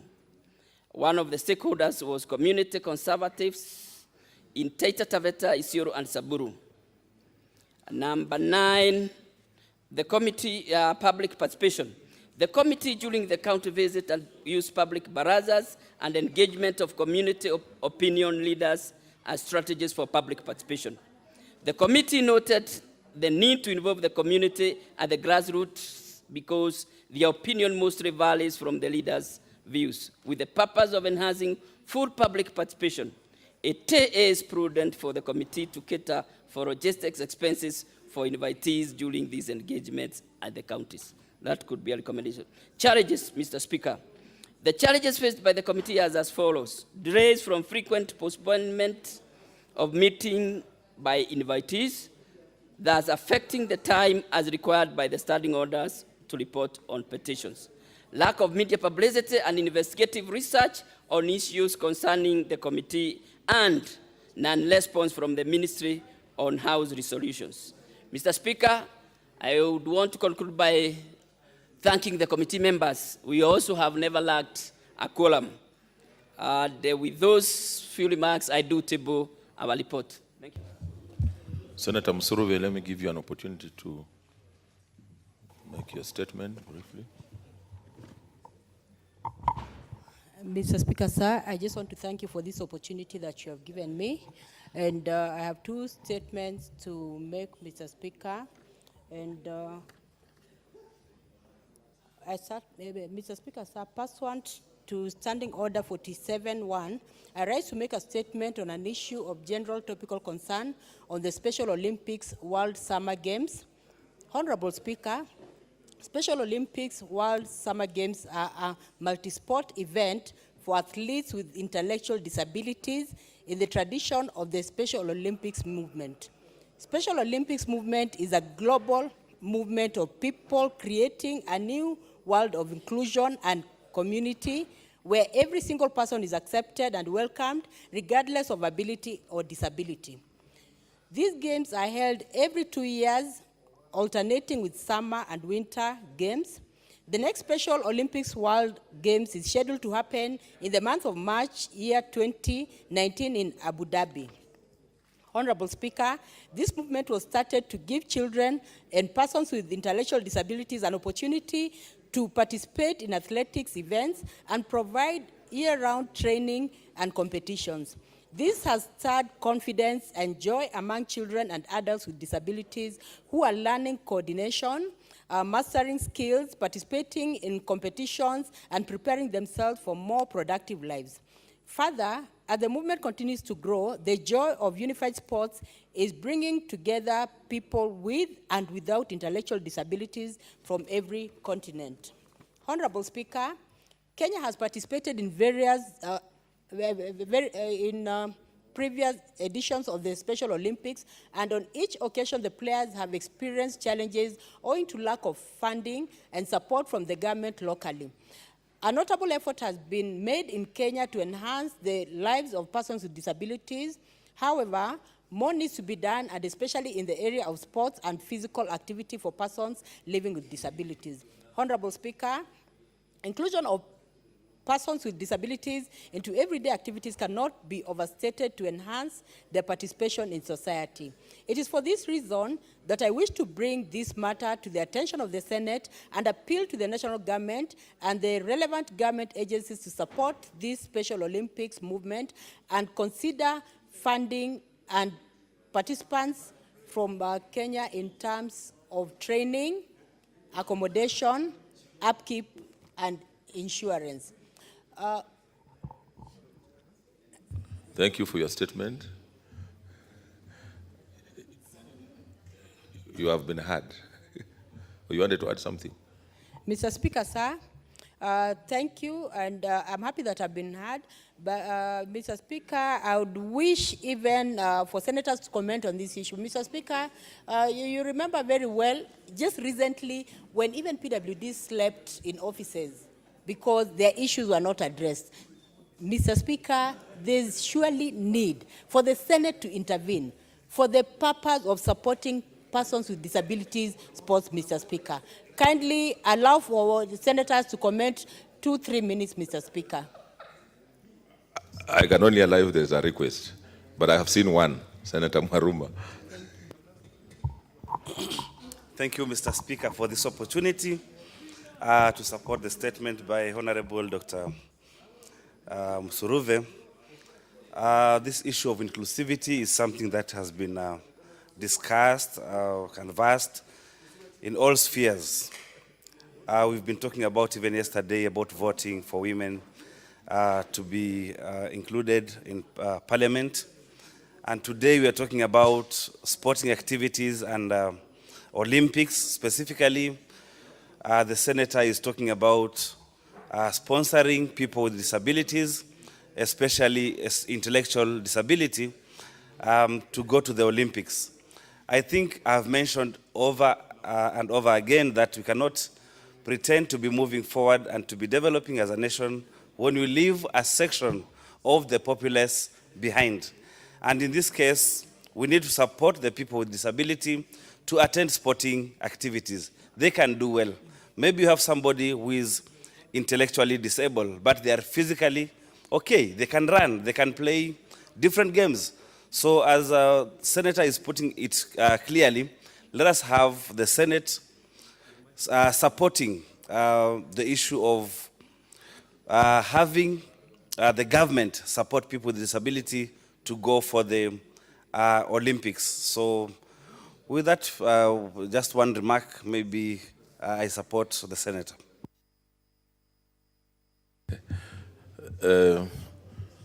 Senator Maruma, you are bordering on irrelevance, but let me let you off the hook. Leader of majority.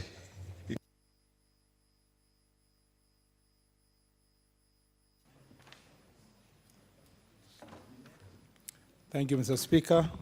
Speaker, I beg to issue statement, my statement on the business of the Senate for the week commencing 4th December 2018, pursuant to Standing Order 52.1. Honorable Senators, pursuant to Standing Order 52.1, I hereby present to the Senate the business of the House for the week commencing Tuesday, 4th December 2018. On Tuesday, 4th December 2018, the Senate Business Committee will meet to schedule the business of the Senate for the week, subject to further directions by the Senate Business Committee. The Senate will on Tuesday, 4th December 2018, consider the bills scheduled for second reading and those of the Committee of the Whole. The Senate will also continue with the consideration of the business that will not be concluded in today's order paper.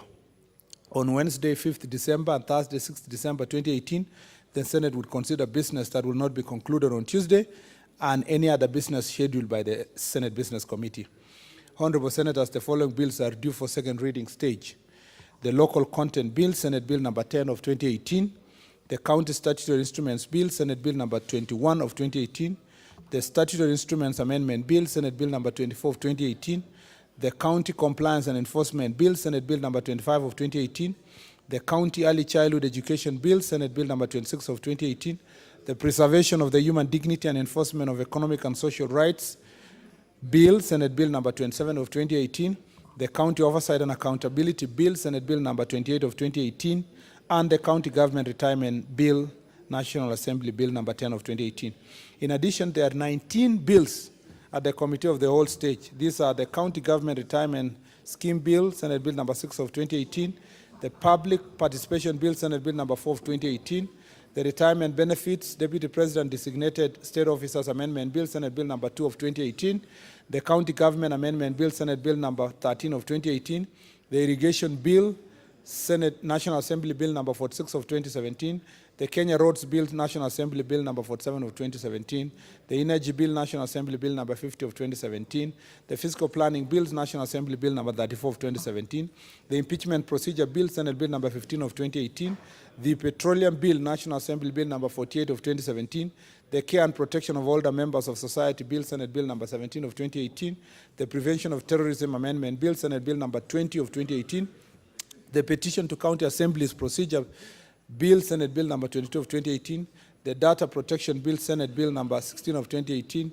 the County Planning Roads, Pavements and Parking Bill, Senate Bill number 18 of 2018, the County Outdoor Advertising Control Bill, Senate Bill number 19 of 2018, the Copyright Amendment National Bill, National Assembly Bill number 33 of 2017, the Land Value Index Laws Amendment Bill, National Assembly Bill number 3 of 2018, and the Public-Private Partnership Amendment Bill, National Assembly Bill number 52 of 2017. I continue to urge standing committees to expedite consideration of all pending bills, refer to them and table reports in the House. This will facilitate the House to effectively navigate the Committee of the Whole stage on the said bills. Likewise, I urge standing committees to expeditiously consider pending petitions and table reports on them. Honorable Senators will notice that the House has only 1 week left to end the session of 6th December 2018 in accordance with the Senate calendar. Accordingly, the importance of transacting the aforementioned business within the remaining time cannot be gainsaid. Mr. Speaker, I thank you and hereby lay the statement on the table of the House. Thank you, Mr. Speaker. Next order.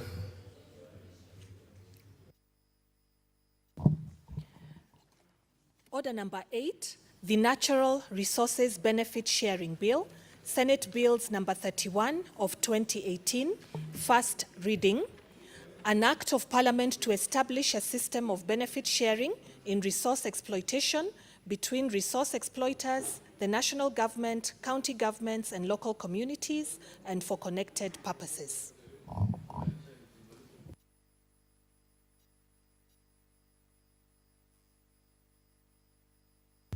Next order.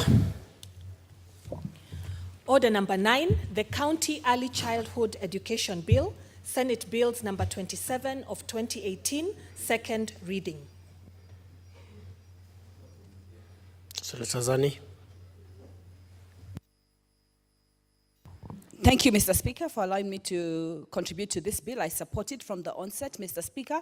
This was a bill that was in the 11th Senate, and it was processed. Unfortunately, it didn't become an act. But it's a clear bill that tries to ensure that there's a framework for early childhood development and education, which is very critical. In fact, Mr. Speaker, this is actually part and parcel of the responsibility of county governments as enshrined in Article 4. So this bill is very, very extensive. And for a long time, most of the stakeholders in education, and especially in early childhood education, have really been waiting anxiously for this bill because it stipulates everything, right from the right of a child to go into education, to management boards, to processes, to details about the classroom. And Mr. Speaker, in the Committee of Education, we've been going around to different schools to establish whether some of these centers have actually been established within the counties as governors are meant to do. Now, in some counties, some of the schools have actually been able to have very good ECD centers, Mr. Speaker. In fact, some of those ECD centers are so good that we are told there are some children who actually don't want to proceed to go to primary school when they're done with them. But there are some schools which have not been able to meet a standard, and that standard has not been very, very clear. This bill sets that standard. It talks about how the classrooms should be. It talks about where the curriculum should come from. It talks about registration of centers, which is very, very critical. Because we know, Mr. Speaker, for a long time, some of the centers have operated without registration and without a registration certificate. And I think this is important, especially where we know where a center is just giving education, that education, if it's not controlled, might not be education that is very, very well streamlined. And it's very, very important to note that in most of these centers that haven't been accredited or they haven't been registered, you can actually find anybody teaching anything. This bill, Mr. Speaker, corrects that by ensuring that there's a curriculum. In fact, that curriculum, according to this bill, must also be followed by private institutions who are allowed to also open ECD centers, but they must do that within the framework of this particular bill. And for a long time, especially, we know that in education, when you're educating a child, you're actually creating an impression about their education and their life. And therefore, issues like quality of education become very, very critical. The type of education that is given to this child. Mr. Speaker, this bill specifies, for example, the sort of desks that are really adequate for these children. It specifies furniture. It specifies the sort of teacher. For example, that teacher must have a diploma, so that right from the beginning, Mr. Speaker, we are handling the education of our children right. That right from the beginning, they have an environment where they can actually feel their learning and enjoying their learning. Mr. Speaker, in some of the places we've gone to, as has been emphasized in this bill, issues of swings and being able to play is also very, very critical. And it's very impressive, Mr. Speaker, in that some of the schools we've gone to, we've actually had these students be able to express themselves and be able to talk about their education experience, be able to say poems, and be able to look like they're really, really enjoying themselves within those institutions. Mr. Speaker, for a long time, the issue of employment for these particular teachers has been handled by various agencies. This bill specifies that they'll be employed by the county, and the county will coordinate that. But we also know there's a specific role that is very, very critical as well for TSC, and that has been expounded in this particular bill. Another issue which is very, very critical is that there'll be a management committee to ensure that the day-to-day running and rationale of the particular center has been put into place. That they're able to project and find out what sort of education they want to give and how are they able to streamline that education through the specific curriculum. It also creates a context for a generalization, for example, so that you don't have private institutions that are religiously run and are imparting a particular type of education which is different from other institutions. And that's very, very clear. Mr. Speaker, this bill is very, very critical in ensuring that the right of the child is addressed right from the word go.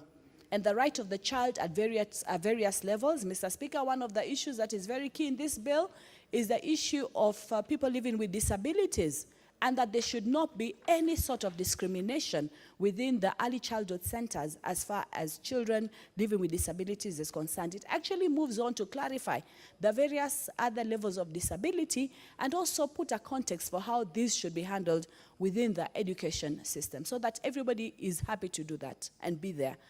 There are provisions and clauses in this particular bill also that ensure that no child is discriminated. In fact, there are clauses that address the fact that if a child should be in school and they are not in school, then the parent can actually be given a fine to pay. And the institute needs to find out why isn't that child in a particular school. So it gives the duties of the head teachers, it gives the duties of guardians, it gives the duties for obligations at the various levels. One of the other important components for this bill is that it sets a school board so that there's a control about the management of the schools within that particular board and how that can be gauged and how that can be expedited. It also deals with what to do in cases where, for example, the institution is not following particular rules and where it is deregistered. And they feel that they've been deregistered, but they feel that they haven't really been, it hasn't been a fair process. There's a provision for a tribunal where the institute or the particular institution can actually go to that tribunal and be able to be heard so that that can also be addressed. There's also a provision for cancellation of that registration altogether. There's also provision for mobile schools, and we know, Mr. Speaker, this has been a problem, especially in areas of where there's pastoralism, and students are moving from one place to another. This bill ensures that there's no excuse why any child should not be able to be, especially in a system of education, and especially at this very, very early level. It also touches about the sponsors and what sort of sponsors, but also ties them up within the curriculum that has to be offered into the school, and also the registration processes for the ECD centers that will not allow anybody to run. Mr. Speaker, we know of instances where some people have opened ECD centers in a home, sometimes in a particular area, maybe very close to an area which is very public, people are moving up and down, and those areas are not conducive for the development and the learning of the child. So this addresses this. It addresses it at the level of a board, at the level of the parents, but also at the level of committees within the various boards that are very well established. It also requests for an annual report on governance. The board must be able to give an annual report on the governance, raising the various issues that are there within the school, including issues like record keeping, the teaching staff, who are the teaching staff, how many, what is the ratio, and addressing all these things which are very, very critical and very, very important. The framework for curriculum is very, very key. The teacher-to-child ratio I have mentioned as well, which are very, very critical and very, very important. But I think probably the most ingenious part of this bill is actually in Part 7, which gives the issue of quality assurance, looking at issues like safety equipment, for example, ensuring that the type of education that this person is receiving is a type of education that will, right from the onset as a child, catapult them to a level where they have an interest in education per se, and they are able to move in a systematic way up to the highest level they can actually attain. The issue of public participation, Mr. Speaker, Clause 4 is very, very clear. The right to free and compulsory education, but the right to public participation in the processes that actually bring this process onto the fore. In Clause 5, Mr. Speaker, the county government responsibility is given out very, very clearly. You know, the same issues that are canvassed: respect, protect, supervise, to ensure early childhood is actually well supervised, ensure availability and accessibility of these particular educational systems. And each county will be able to inform and make sure that they've prompted that public education centers that are necessary are always also created. Mr. Speaker, for a long time, and now especially in many of the counties, there's more interest generally from education personnel in terms of the sort of education that is offered in ECDs.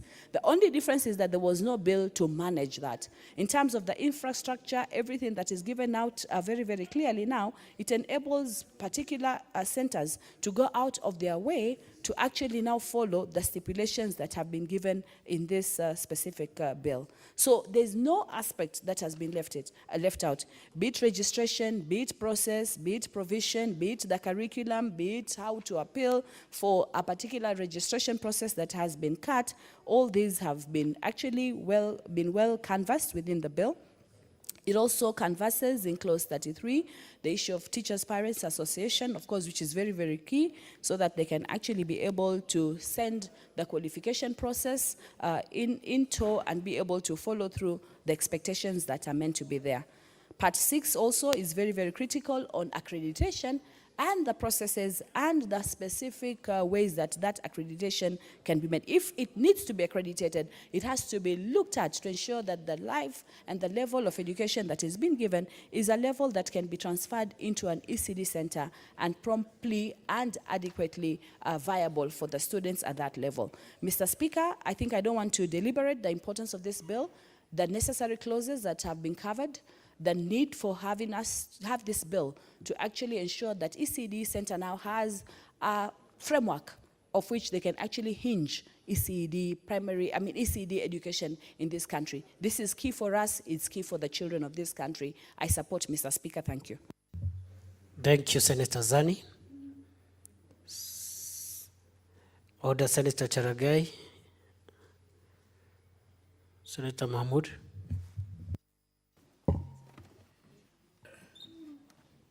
Thank you very much, Mr. Speaker, for giving me the chance to contribute to this very important motion, very important bill. The bill which seeks to Order, provide... Senator Mahmoud. Kindly put the microphone closer to your mouth. Pardon. So, Speaker, sir, thank you very much for giving me the opportunity to contribute to this very important bill, a bill which is set to provide a framework for the implementation of early childhood education as stipulated in our Schedule 4 of our Constitution. So, Speaker, sir, under Schedule 4 of the Constitution, county governments are mandated to undertake and implement early childhood programs in this country. And in fact, for the first time, this bill sets out that framework, that lists what needs to be done in terms of implementing that requirement of that schedule. So, Speaker, sir, Article 53 of the Constitution requires that every child must get access to free basic education, which of course includes early childhood education. So, Speaker, sir, it also confers various, this bill also confers various obligations on the county governments, parents or guardians and teachers in ensuring that the right to early childhood education is realized. Mr. Speaker, sir, hitherto the establishment and running of early childhood programs, or what they call nursery schools, have not been very much coordinated. In some parts of this country and places, those are not even there. In fact, children just go straight to primary school 1. So this framework will be important because it ensures that children actually get access to that early childhood education, so before they go to the primary classes. Just because the bill is very elaborate in the sense that it gives the requirement for registration, criteria for registration of early childhood education centers, so that, it's not only just a building somewhere, but it follows some regulation and is properly registered and fulfills the requirement of the law. So, Speaker, sir, in fact, in terms of furniture, in terms of equipment that's supposed to be given, in terms of the classrooms that's supposed to be, the sanitary facilities which are supposed to be given are all listed in this bill. So, in fact, our early childhood education will benefit a lot if this particular bill is enacted. So, Speaker, sir, the bill also provides for the management of the early childhood education centers. It provides for the establishment of boards. In fact, boards to manage in collaboration with the county education board to be able to manage the county, the early childhood centers, so that they are properly managed. So, Speaker, sir,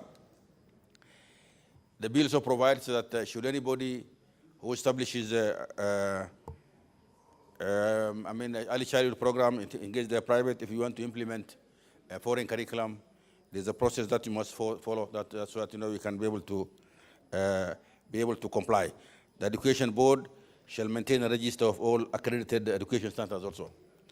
So, Speaker, sir, the standard and the quality of education that is imparted to the children or to the children in those centers, there's also a requirement to have those standards, so that the quality is assured, so that there is a standardized curriculum that is followed by all nursery, early childhood learners, so that, once they come out of that, they actually prepared accordingly. Mr. Speaker, in fact, the bill also requires that tries to outline the safety requirements that are required at those centers, because we're dealing with children, that there must be proper safety requirements, and children being what they are, they must be given also the right, the environment to play and act as children. Mr. Speaker, sir, this is a very important bill, and I think counties in our Schedule 4, their mandate is limited to early childhood program, so there is no reason why they should not be able to really undertake early childhood program in terms of making sure the infrastructure, the staffing, and all that necessary which is indicated in the bill is undertaken. This is a bill that must be supported, and the sooner we pass it, the better. Mr. Speaker, sir, with those many remarks, I beg to support. Senator Moses Wetangula.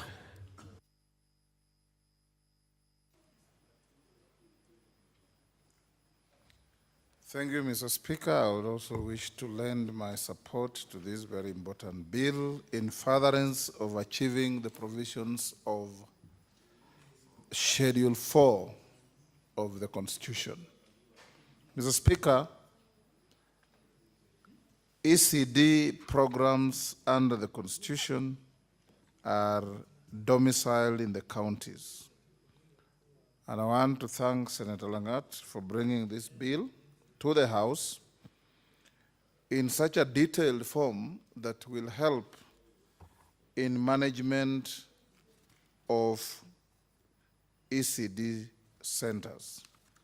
I have very few comments to make, Mr. Speaker, on this bill. Number one, I would want, Mr. Speaker, to make it absolutely mandatory that each primary school must have a mandatory ECD center, so that the process of transition from early childhood to standard 1 is orderly and properly managed. Because, Mr. Speaker, sometimes you find children go to some ECD centers in some isolated places, and when they are graduating to standard 1, parents are running all over looking for schools and so on. Where children in ECD centers, Mr. Speaker, are part of an established school, it also orientates the children early enough in the culture of school, so that at ECD level, they're able to see their bigger colleagues in standard 1, 2, up to standard 7, and the teachers in the ECD classes should also be part of such a larger family of a school. So I would want to see a clear provision, Professor Dr. Langat, in that regard. Mr. Speaker, education in this country, we've said, is free and compulsory. It's compulsory at every primary level, and sanctions must be provided like it's provided in number 7, clause 7 of the bill.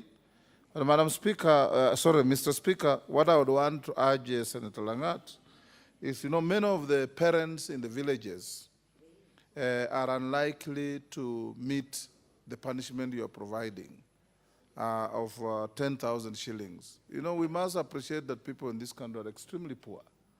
And many of the parents with many children are in the category of those who are below the line.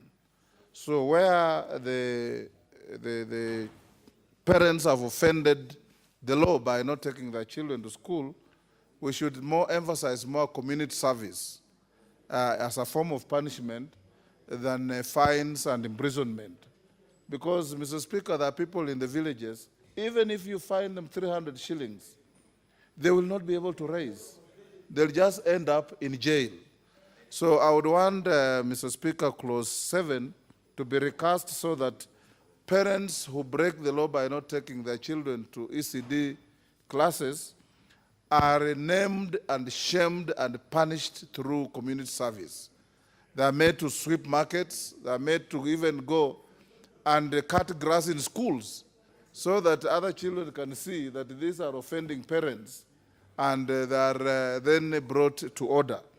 But I will not go the route, Mr. Speaker, that the bill proposes of fining or sending somebody for a period of 1 year. Mr. Speaker, could be the only family provider, and you'll be depriving that child much more than education by jailing the father or the mother for 1 year. Sometimes you have single parents, and if you jail a single parent, who do you leave to care for that child? Mr. Speaker, I would want this provision of fine and or jail or custodial sentence to be removed altogether. I say this, Mr. Speaker, because being a professor of law yourself, you know the risk of misapplying the law. And you'll find of enthusiastic law enforcers just dragging parents to court. And when you get to court, the court has a tendency of imposing even the slightest fine, but with an alternative custodial sentence to people who cannot afford. Mr. Speaker, I also support the provisions of Clause 8 of the duties of the head teachers in maintaining proper records in school and making sure that children who come to school get the correct facilities. Mr. Speaker, it's very important in terms of standardization that ECD, although it is domiciled in the counties, but for purposes of shaping our children in a unitary state like we are, that we have uniform standards for Mandera, for Nairobi, for Bungoma, for Tharaka Nithi, for Bomet, for everywhere. Teachers, Mr. Speaker, must be trained with a common curriculum so that those ECD teachers that go to colleges, I see no mention, Mr. Speaker, by the sponsor of the bill on training curriculum. You are talking of the curriculum in the school for ECD teachers. I would want the provisions in the bill, Mr. Speaker, to also provide for a standard curriculum for ECD teachers, so that an ECD teacher trained in Turkana is the same as an ECD teacher trained in Murang'a, in Nairobi, and elsewhere, so that they go to start off the foundation of the children at the same level. You either get it right early or you ruin the children forever. You may recall, Mr. Speaker, that in the old days, and this is also not provided, although there's a casual mention of culture and so on, when we were going to school, Mr. Speaker, from pre to standard 4, we used to be taught in vernacular. So people are also made to understand their cultural activities, their cultural orientation, their language. Because this country, Mr. Speaker, our constitution recognizes that we are different nationalities in terms of culture. There is no point, Mr. Speaker, denying the opportunity for children in Turkana to learn Turkana language at their formative stages, in Bomet to learn Kipsigis language, which is a dominant language, and so on. But we must have uniform standards for teachers. Mr. Speaker, I also think that we should have, even if the management of these schools is under the counties will set up boards of management. The counties will ensure that the facilities are readily available. But I would want to encourage, Mr. Speaker, that the teachers of ECD classes find a way of being part of the Teacher Service Commission for purposes of standardization. And such teachers, within the context of the county, should be transferable from one school to another, so that they don't become like owners and fixtures in the school once they're employed, Mr. Speaker, because I've seen counties employing teachers and they're given letters designating them to particular schools with no provision that they may be transferred to other ECD establishments within the school. Clause 22, of course, mentions that such teachers must be qualified and registered by the Teacher Service Commission, but there is little mention of the curriculum standards of training teachers that must also be provided for. Mr. Speaker, Part 4, the management of these institutions. The bill, Mr. Speaker, I think it's just a cut and paste which is wrong and unhelpful. Clause 29, this is a clause that is just lifted to standard bills about boards of management. Because, Mr. Speaker, when you say the board of management of an ECD establishment will have the power to borrow money, what are they borrowing money for, Mr. Speaker? These are small institutions in the counties, funded by the counties. They have got no pressures to borrow. The classrooms are built by counties. So such innocuous provisions, Mr. Speaker, I should find no way in this bill, because it says they'll have the capacity to sue and be sued. Well, that's standard: taking, purchasing, or otherwise acquiring, holding, charging, or disposing of movable and immovable properties. This is totally misplaced, Mr. Speaker. Borrowing money, this is totally misplaced. Entering into contracts, this is totally misplaced, because once teachers are recruited by the county governments or by TSC, the Board of Management will have no basis entering any contracts with them, because they are standardized and managed by public body, the Teacher Service Commission, doing or performing all other things or acts for the proper performance. Mr. Speaker, you know, this kind of drafting is born out of lazy minds that just cut and paste when we are legislating, and this we should be more innovative in bringing provisions of the law so that the purpose of the law is to create order, and where a law is moribund, it is meaningless to society. Mr. Speaker, the composition of the boards of management, again, Mr. Speaker, lists a person elected from among the parents, that's all right, a representative of the teaching staff, that is all right, 2 persons with experience in matter of nutrition, working in childhood, early childhood development centers, Mr. Speaker, that's all right.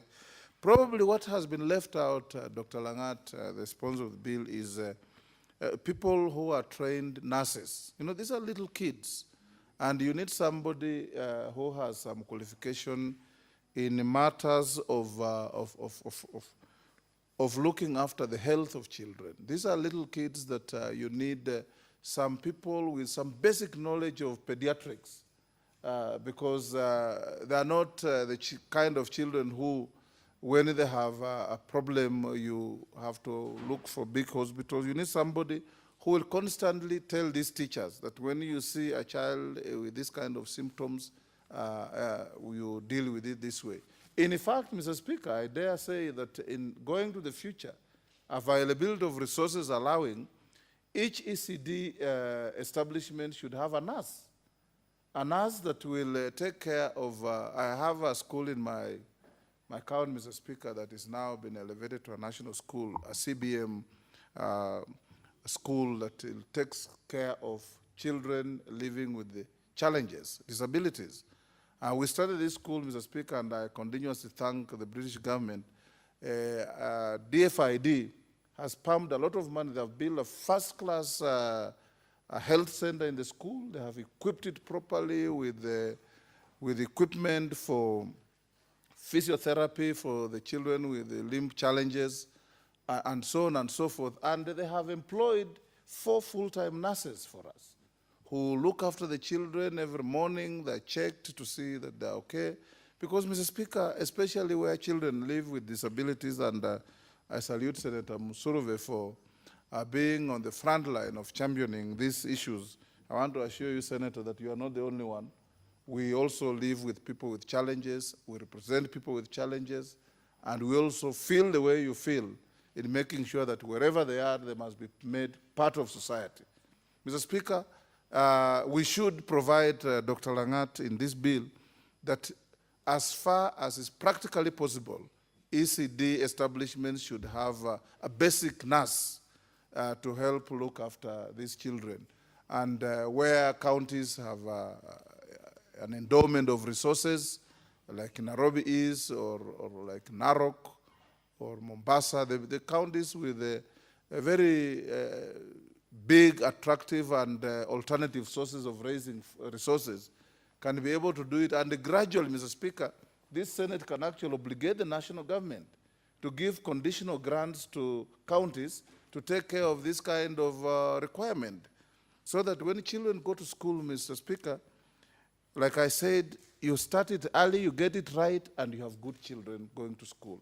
Because when a child at the age of 4 or 5 goes to school, it must find the school better than home to like the school. But if you take a child to school, Mr. Speaker, and it gets to school and the school looks horrible and unacceptable, that child will repel itself from school forever. What is also not provided, Mr. Speaker, we have some teachers with propensities of cruelty, and they never care whether these are little kids or not. They just enjoy punishing children. I believe in discipline, like we all do. But there could be a provision, Mr. Speaker, provided that outlaws ill treatment of children. And ill treatment is not necessarily physical. If the children are supposed to have a cup of milk, they must have it.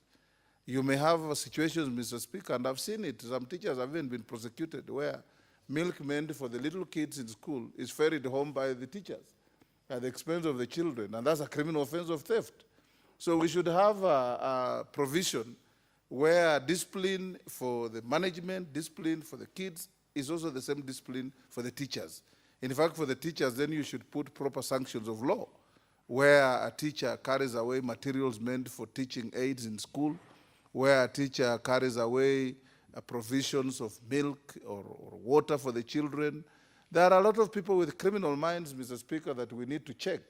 Not everybody is, but out of every 10, you'll find one crooked character who thinks that what is available for the children is better available in his home or her home. So we need to deal with such people as well, Mr. Speaker. Mr. Speaker, the orderly running of these institutions is very critical, very, very critical. And the process of transition, Mr. Speaker, we need to have a provision, Mr. Speaker, for the curriculum that helps children transition. I'm hearing, Mr. Speaker, of late, very dangerous statements coming from the Ministry of Education. Like the minister saying, every child who did KCP will go to Form 1. Then what is the purpose of examinations? There are some who may not qualify to go to Form 1, and you have to help them to find another level to exploit their talents. But when you say you're going to do an exam, regardless of your results, you'll just move on. Then what is the purpose of examinations, Mr. Speaker? You go to comparable jurisdictions, whether it's the UK, Australia, the whole of the European Union. Examinations grade children and students so that that's why you have lawyers, you have doctors, you have engineers. You can't say whether you get E or D, you must decide what you want. And then, Mr. Speaker, it defeats the whole purpose. And these dangerous statements coming from the Minister of Education are very disheartening and worrying. Because, and now that we are talking about education, Mr. Speaker, I want to join those who have condemned the militarization of examinations in this country. How can you, Mr. Speaker, go to an examination? We even have children who are sitting papers in civics, and in the classroom where they're sitting exams, a president walks in, a minister walks in, a deputy president walks in. Helicopters are hovering all over, Mr. Speaker, the skies, distracting the children from even sitting those very exams, Mr. Speaker. It's an indictment of terrible failure in our management of public affairs that when you go to exams, the country comes to a standstill. It's like a war situation because you have invisible examination thieves hovering everywhere, ready to do the mischief in our examination system. I feel very worried about this, Mr. Speaker, because you did exams in your early days, Mr. Speaker. You never even saw a policeman in your school during examination days. It was a somber day. The rest of non-examinable students were told to keep away and stay at home. In the classroom where you're doing your exam is you and the invigilator. You are given your papers, you finish, and they go away. How do you, Mr. Speaker, allow children that are going to do an exam and they arrive and they find 10 heavily armed men in dark glasses standing at the gate for them to enter the classroom, Mr. Speaker. This kind of direction we are taking, Mr. Speaker, is wrong, is dangerous. And the Ministry of Education should be telling Kenyans how they are protecting the integrity of examinations by keeping away people who pilfer papers and sell them, instead of telling us that they're using crude force, using the police, APs, name it. They are all over the country. In fact, during examination time, Mr. Speaker, criminals have been having a field day because all the law enforcement agencies are deployed to go, and the police examination centers, as the criminals are molesting people in the villages, in the slums, and all manner of places, Mr. Speaker. We want, Mr. Speaker, to bring better morals to our society. And better morals means, Mr. Speaker, the duty of parents to tell their children that you go to school, you work hard, there will be an examination, you have to pass to go to the next level. Not a policeman coming to stand there, Mr. Speaker, with a Kalashnikov as you sit your exams. This kind of issue, Mr. Speaker, must be stopped. I want to urge the President to find alternative ways of instilling public probity, public morality, and public behavior that takes away this militarization of anything we do in public, more so examinations. And I would want, Mr. Speaker, to hear from the Minister of Education what the minister means by saying you have gone to examinations regardless of your results, you move on.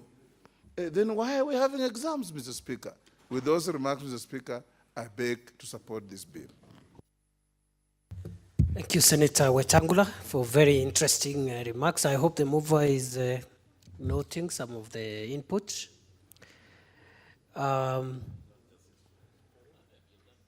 Senator Wetangula, in your usual manner, the graphic nature of the militarization phenomena is quite intriguing. I just wanted to perhaps ask you to consider the recommendation you have made about transition. Because again, as a house, the suggestions we make must be in tandem with the overall structure of our constitution. Basic education under 53(1)(c) of the constitution is free and compulsory. And basic education is actually defined as studies up to secondary education. So I think the minister could have been using that imperative on the state to force every child to have basic education. But that's food for thought. Very well. Thank you, Senator Wetangula. Senator Musurove.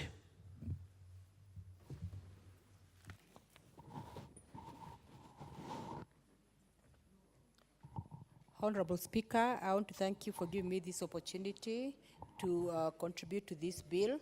And I want to say, Mr. Speaker, that early childhood is quite important. And I want to commend Chair Education Committee for and his team for coming up with this bill. And this is a bill that is quite important for all Kenyans.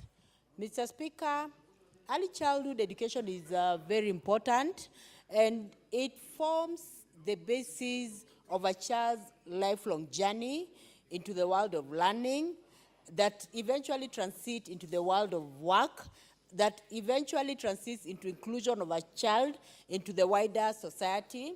And Mr. Speaker, most of the time you'll find that when a child is coming from home and is going for early childhood, you'll find that most children leave their parents' home when they're still egocentric. They do not have quite a number of mannerisms, like, for instance, sharing, like, for instance, considering each other. But it is during the early childhood education years that a child learns to accept others, a child decides to belong to others, a child begins to share, and so on. So, Mr. Speaker, early childhood helps in developing an all-round child. It helps in ensuring that the child has holistic development. And Mr. Speaker, early childhood, the etiquette that a child gets in early childhood will mold that child. You'll find that a child that learns to respect people at an early age will eventually have mannerisms that are appreciated, that are acceptable even in the society. Mr. Speaker, it is important that we instill discipline in children at a very early age. And this is what ECD does. It instills discipline in children at an early age. At an early age, children learn to respect their grown-ups. Children learn to share with others. Children learn to love their own others. Children also learn to play with others. And Mr. Speaker, play is very important for children even as they're actually growing up. And it is even during this time that children learn to concentrate. Because most of the time when children leave their parents' home and they go to school, they have not learned some of these mannerisms like concentrating and all that. But it is in the school environment during early years that you'll find a child begins to learn this. Mr. Speaker, if a child is not groomed at an early age, it becomes very difficult for this child to become an upright citizen, Mr. Speaker, and eventually a child that does not have good ECD background can eventually become, deviant in terms of behavior. And Mr. Speaker, when you plant a tree and it bends from the word go, there is no single time that tree will be upright. So, Mr. Speaker, what am I saying? What I'm saying that early childhood is important because it prepares our children at an early age so that from an early age we instill the values that we need as a country, as a nation to children so that by the time the children are growing up, they're growing up as citizens who are going to take the mantle even when they're of age. Mr. Speaker, early childhood intervention can prevent consequences at an early age. For instance, Mr. Speaker, from an early age, when the children, children are taught to be disciplined, will not have deviant behaviors, will not have children who are deliberately deciding to go out of hand, Mr. Speaker, because they'll have learned the values that we want them to learn as parents. They'll have learned the values that we want them to learn, even as that teachers want them to learn. So at the end of the day, they'll be productive in the society, Mr. Speaker. So we want to say, Mr. Speaker, that even early childhood itself, at an early age, instills the value of learning. It motivates children from an early age to begin to love learning, to begin to read, to begin to, just love going to school.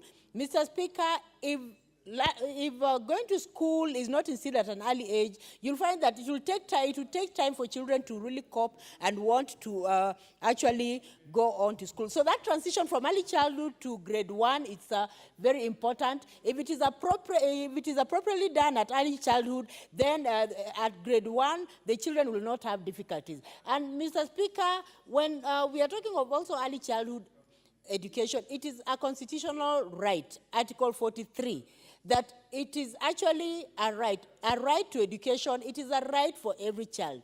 And Mr. Speaker, this bill actually ensures that the county government plays a role in ensuring that early childhood education is implemented at an early age and at the right time, because it speaks to the county governments and empowers counties with regard to they need to ensure that they respect, they promote, and they protect the development of early childhood. And they need to also ensure, county governments need to ensure that children are able to access free early education, Mr. Speaker. And I want to say that the framework in this bill is also good even for parents, because it ensures that parents are actually performing their parental role, of ensuring that they're taking their children to school, Mr. Speaker. So there are some parents who are not very keen about their children going to school, or if children refuse to go to school, they may not be very keen.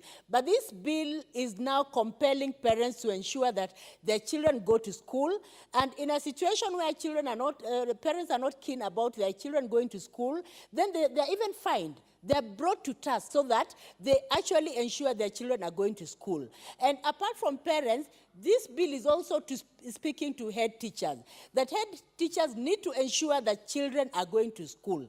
And if head teachers are insisting that children have to go to school at an early age, if parents are also insisting, then children will have no alternative. They love education, Mr. Speaker. And Honorable Speaker, a good existing relationship between the parents, teachers, and children, that relationship is very important. A healthy relationship will make a child also love to read, will make a child want to go to school, and this will be actually productive eventually, and it will benefit the child. Mr. Speaker, this bill also speaks about issues of infrastructure. Honorable Speaker, there are some ECD schools, there are some ECD centers where you find that education is being conducted under a tree.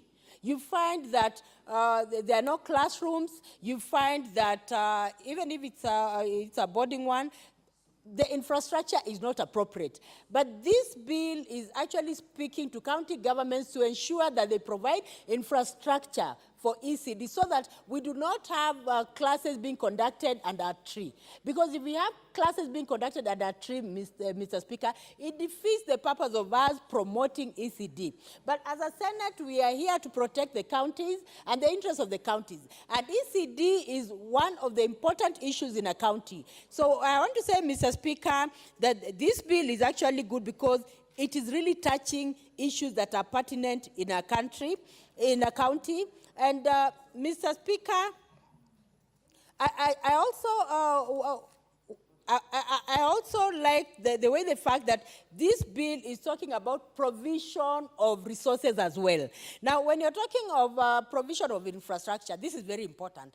But infrastructure alone cannot make a child perform well. We need infrastructure.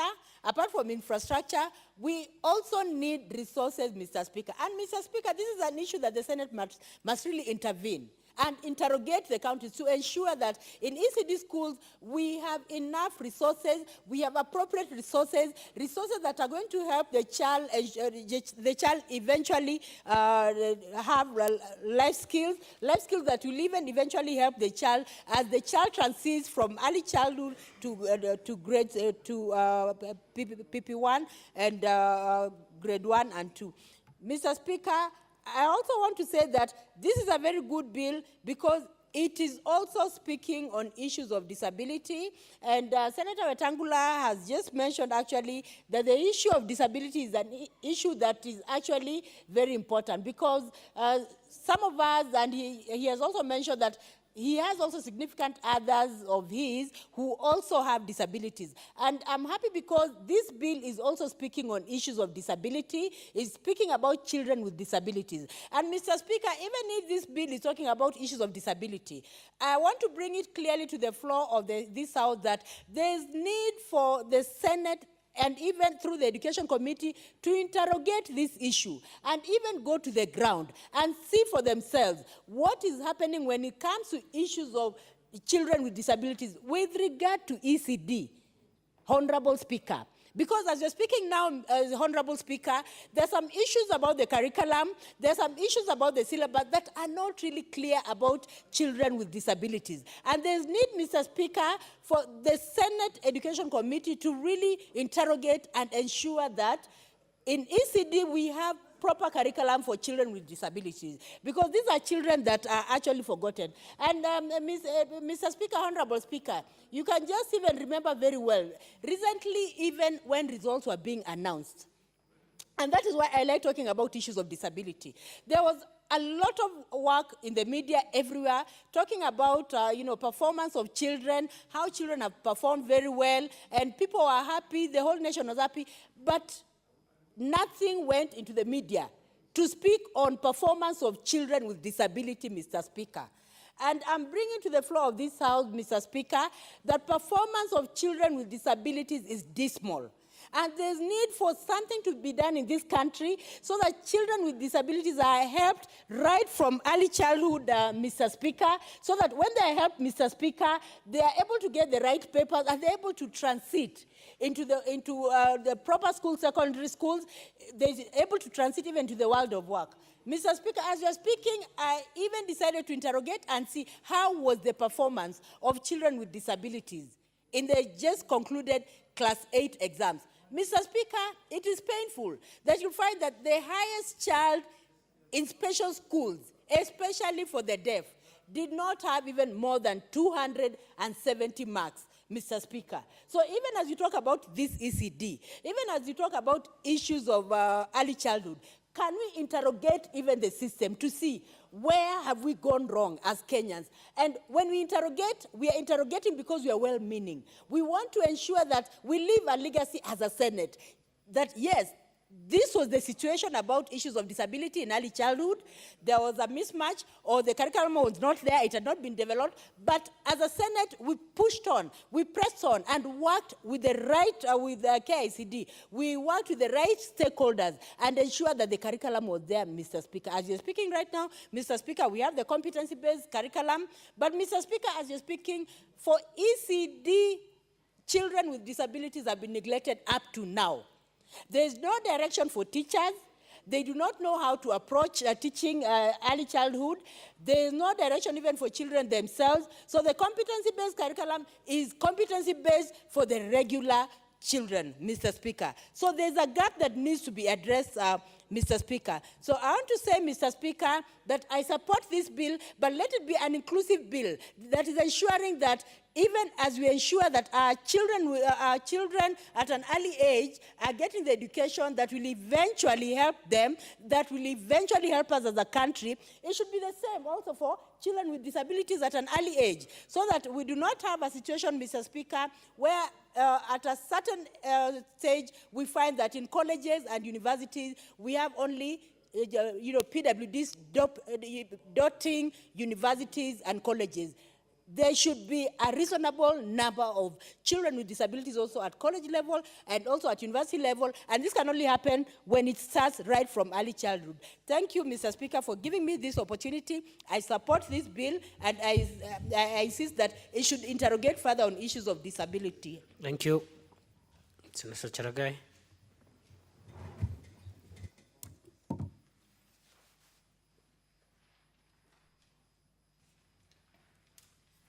Thank you, Mr. Speaker, sir, for this opportunity. From the onset, I want to congratulate the chairperson on education, Senator Langat, the senator of the great county of Bomet. And I want to say this is long overdue. During when 14 functions was devolved, one of the key functions that forms the basis of our education, of our lives of our children is basic education. And this has been under Article 53B of the Constitution. Apart from the right to nationality, name, and recognition, and family, one of the key aspects is the right to basic education. And I think Article 53 has been well captured and ensured that it has been given by breath of life by the county early childhood education bill. I know, Mr. Speaker, sir, most counties have enacted in their own way at county assemblies various legislations that regulates how ECD operates, and I think it has been a very serious issue at the grassroots level. Mr. Speaker, sir, I want to agree with most of my colleagues that the foundation of any child in his education life is very key to the success of both primary education and secondary education and even higher learning or colleges or any other. And Mr. Speaker, sir, any child who has undergone a proper foundation in terms of basic education at the lowest level will always have a better understanding of anything that they encounter, either at their level of coursework of learning at the primary and secondary level. And I think it is very key And I think in this country, ECD has been taken so seriously. When I was growing up, the only way you could do is you could do only the issues of molding using clay, and you could be passed. I think this is very important. In those days, they were using height. The more taller you are, that was one of the clearance. If you could touch, Mr. Speaker, sir, if you could touch your ear, you could be qualified to go into class 1. But unfortunately, because of my stature, Mr. Speaker, sir, I almost stayed for 5 years in nursery, yours truly, and therefore, I think this is the right law, so that we will not need to hold our hands across our head to touch the ear, so that we've cleared. So some of us who are tiny, we used to be taught that I didn't know education was all about the mind and the capacity of understanding. I used to think it is more of mechanical. But I now agree that it is good we have the law in place, and I support, and have looked at, when you look at the provide framework for establishment of developmentally, culturally, and linguistically. I know there was a petition that was brought by the great people of where Senator Moses Kajwang hails from on the issues of linguistics at that time. It is just because we need to agree. I remember when my parents grew up, they used to tell me they were being taught in their local dialect. They used to be trained in their local dialect. And I agree that as a country, when we lose our identity, we no longer have a signature of who we are. So I want to commend the chairperson by including this aspect of culturally, because so that we understand where we are coming from and where we are going, so that we understand why we are different. Why I come from certain part of the country. Why, Mr. Speaker, you come from certain part of the country. Why Senator Johannes Maruma comes from a certain part of the country. And I think as a Senate, we are giving meaning, because our identity as a country, our uniqueness in diversity, Mr. Speaker, and we should respect the diversity that we have as a country going forward. Mr. Speaker, sir, having said that, when you look at clause 4, and I think it is very important, and I had seen Senator Irungu Kangata. This is very key, because it is the right to free and compulsory basic education. And I think under Bill of Rights, this is very key, because it is the basic. And you know, Mr. Speaker, sir, I know some of the senators, the business of siring children, they did close. But those people who are still siring, like you as truly, we should be very conversant with the law. And I didn't know Senator Kangata is here.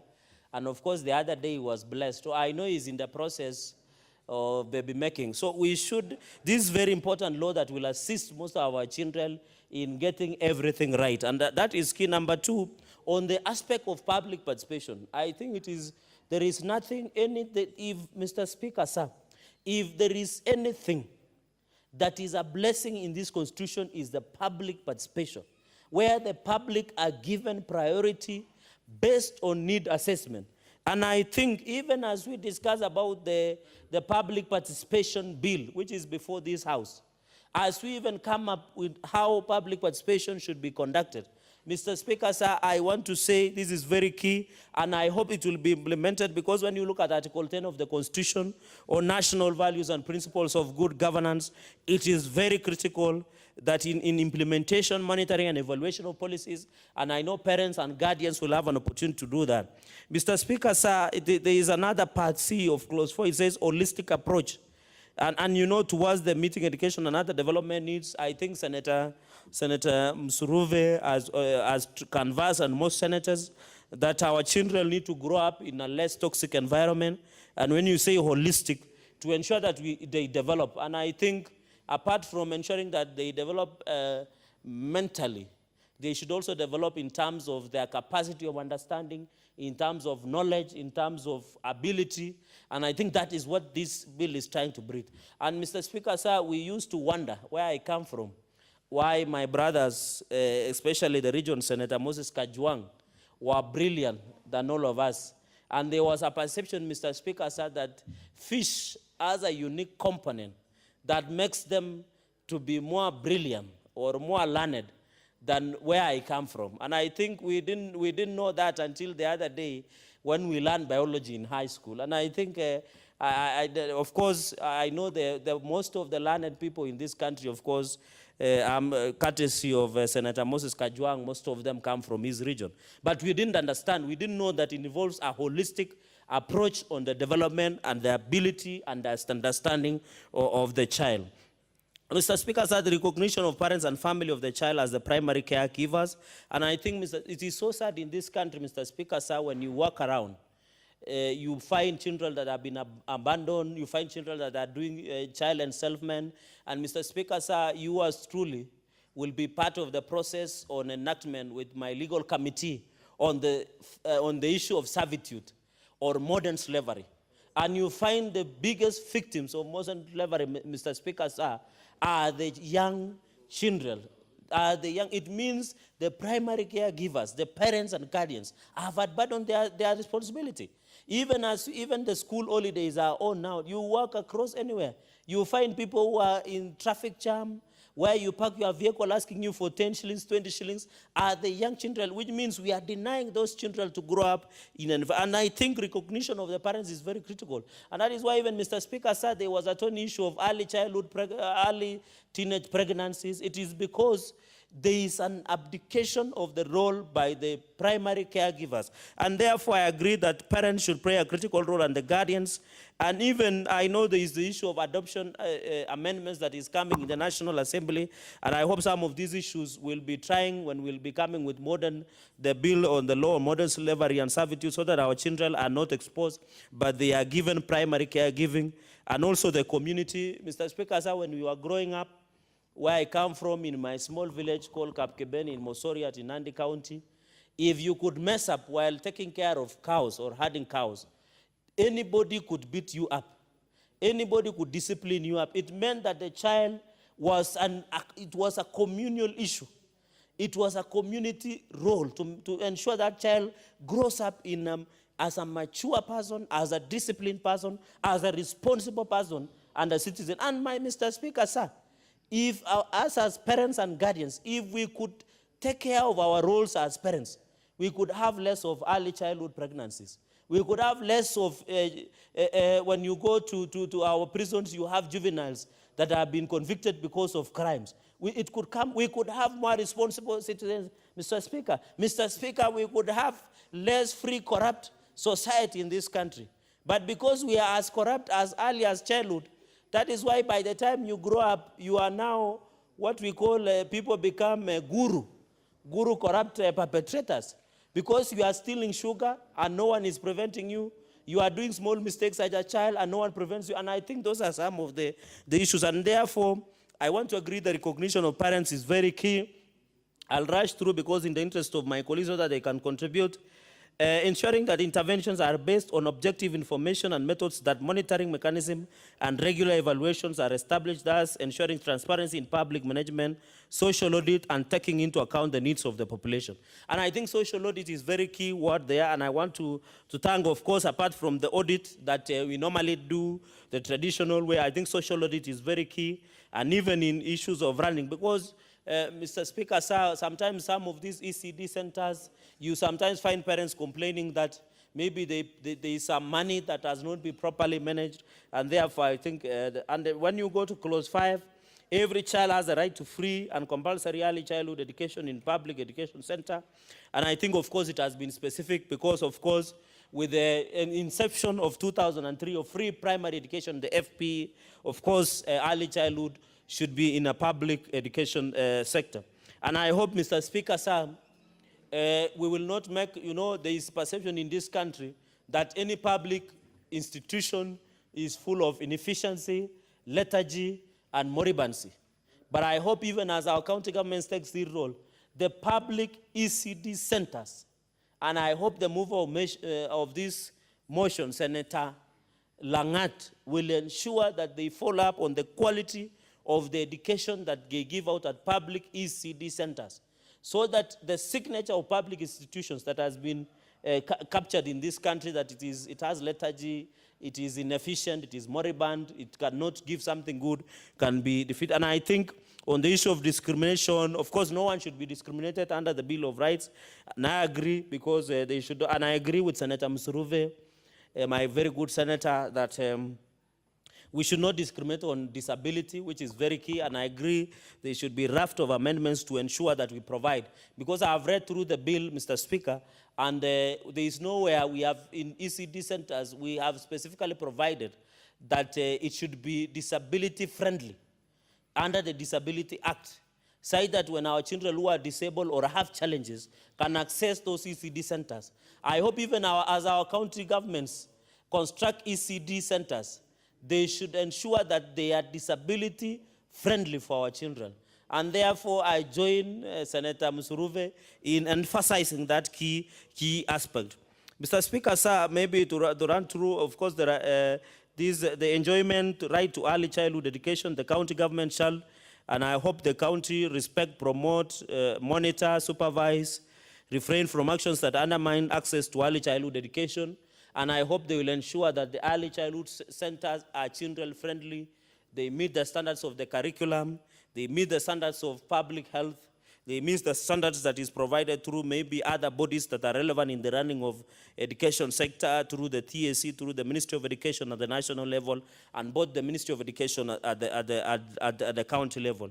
And I think the county governments in this aspect, I hope our very good county governors across the country, they must rise up to this occasion and ensure that the ECD basic education that our children get at ECD centers is of good quality as the foundation that they can turn into very good and very good citizen.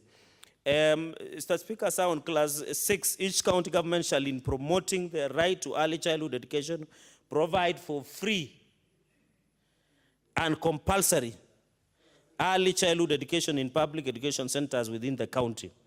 And therefore, Mr. Speaker, sir, we hope when there will be the county governments across the 47 counties, they should ensure that whenever they construct ECD centers, you know children are still young, so we should construct within a radius that is so within their reach, so that you don't have children traveling a longer distance to go and get the education. And therefore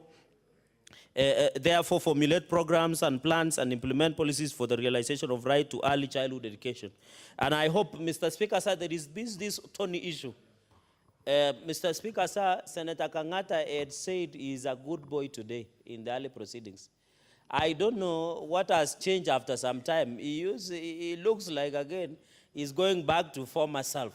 But I hope he's just working as the deputy majority whip. Early county government shall, in promoting and ensuring the enforcement, of course, the programs, I agree. And my concern, Mr. Speaker, sir, because I have not gotten the full express of the understanding, is that we need a nationalized or a standardized. Mr. Speaker, sir, can you kindly protect me? Order, Senator Kangata. Order. Proceed, Senator Chalabi. Yes, in that spirit, because I've eaten my time, you will add me a few minutes. I will proceed with your guidance, Mr. Speaker. And I think ECD centers, as I've said, is very key. Provide development of education centers for administration of childhood education within the county. And I think we should know, ensure, and I think these issues of Bill of Rights on marginalization, creating other issues, is to create... Be 10 kilometers away. What happens to the county? We need to say that the CEC responsible or in charge of education must be held responsible if the county fails to fulfill its obligation. Thank you, Mr. Speaker. I was trying to wrap it within the 5 minutes that you gave me, and I see I've done 2 minutes. Finally, Mr. Speaker, I wish that the mover of this bill would also add a schedule and provide a model ECD center, so that, because some counties are building Mabati structures, Mr. Speaker... your time is up, Senator Kajom. I support. Senator Wambua.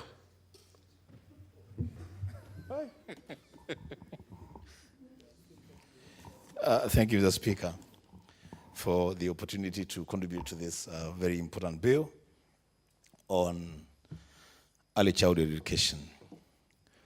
Mr. Speaker, I want to begin by saying that I want to congratulate the chairman of the Committee of Education for bringing up this bill.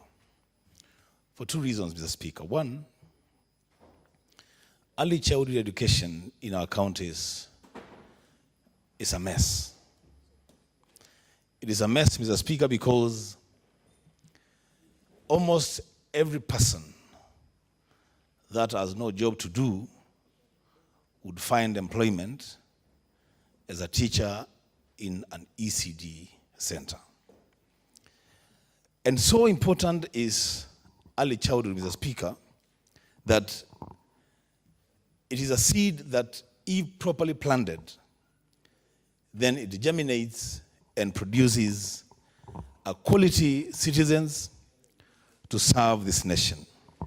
The Speaker, I perused through the bill, and one of the important articles in this bill is Article 36, that sets the standards for... Senator Wambua, do you know you have time limit?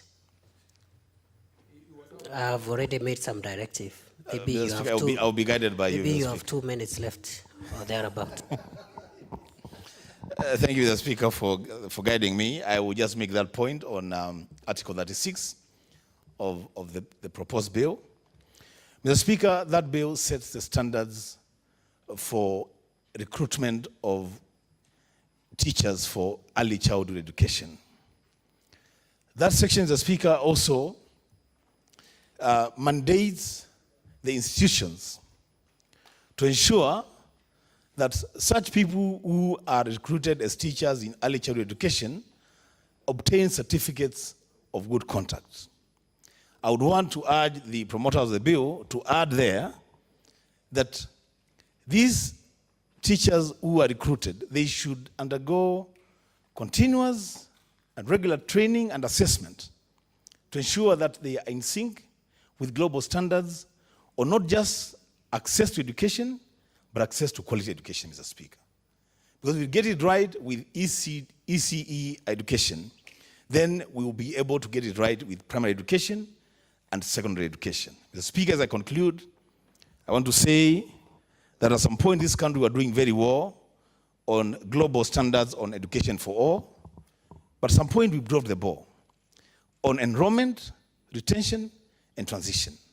And I think this bill begins to take us back to the track on ensuring quality education for all. Thank you, Mr. Speaker. Very well. Finally, Senator Kilonzo Jr.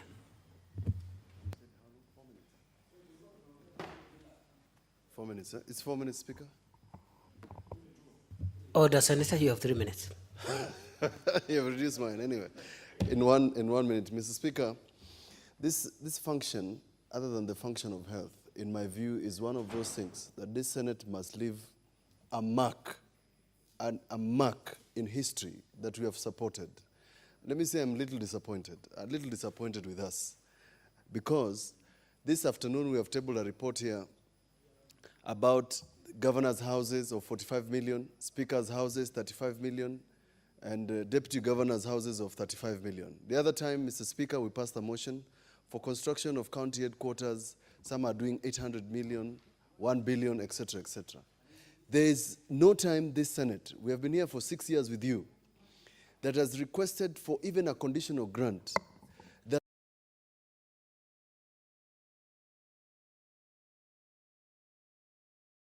of these children. And we are not doing enough. A committee, something. We must do something, because counties are paying lip service. My county is budgeting 3 million shillings to do an ECD class. It's a joke. It's the biggest joke on earth. They are doing plastic seats. The worst thing you can ever imagine. The schools that you see in Nairobi where Sakaja and I frequent, Mr. Speaker, are simple ECD, simple classes, very expensive, but simple things. And I think this Senate can set a standard. Every county, Mr. Speaker, must have a model ECD class. If I was to sit in Makueni, I would make sure you have a modern model ECD class that will cost very little, but, Mr. Speaker, it would inform these children the value of education. Otherwise, Mr. Speaker, we are concentrating on brick and mortar and not promoting this very important aspect. Thank you. Very well. Very well. I hope, mover, you can perhaps reply in summary. Is not working. Oh. Mover, you can use the dispatch box if you need. Thank you very much, Mr. Speaker, for giving me this opportunity. I want to say that, to reply. Mr. Speaker, sir, I want to say that all the input that have been, all the contributions that members have made, I want to thank them immensely, and I want to say that thank you very much for your participation. Right from yesterday, Mr. Speaker, sir, Professor Ongeri really contributed a lot, especially on things related to the field of health and nutrition. I want to also thank Senator Wetangula from bringing a lot of contribution, especially in the area of the legal part of it, the offenders and the penalties that we had not taken very seriously.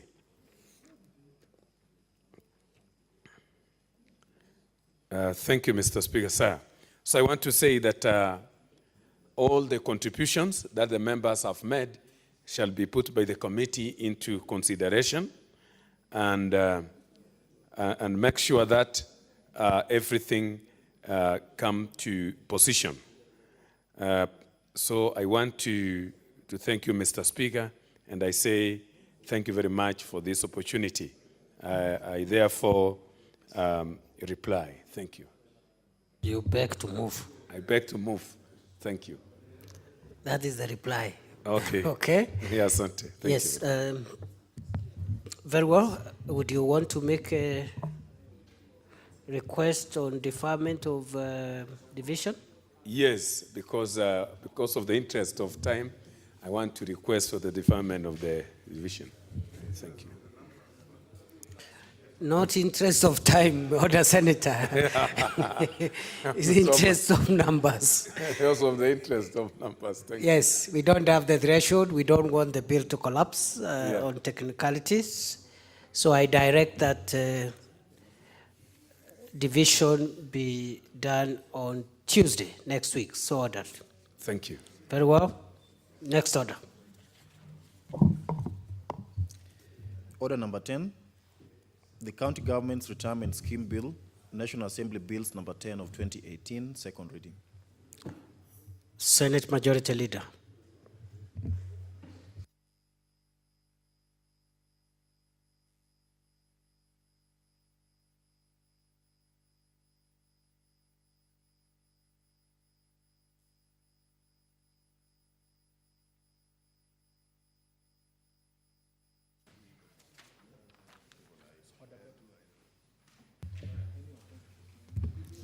Majority Leader, the Senate waits for no man. Mr. Speaker, I wasn't too ready for this. Mr. Speaker, I beg to move the motion that the County Government Retirement Scheme Bill, National Assembly Bill number 10 of 2018, be read a second time. Mr. Speaker, first of all, I want to thank you for this opportunity and to say that I had a lot of hesitation in moving this bill. Before, Mr. Speaker, we have more extensive consultations. More extensive because, Mr. Speaker, I have been in this House. In the last 5 years, we had similar bill and two others. And, Mr. Speaker, you were in my shoes. Or the Majority Leader then, Mr. Speaker, was in my shoes.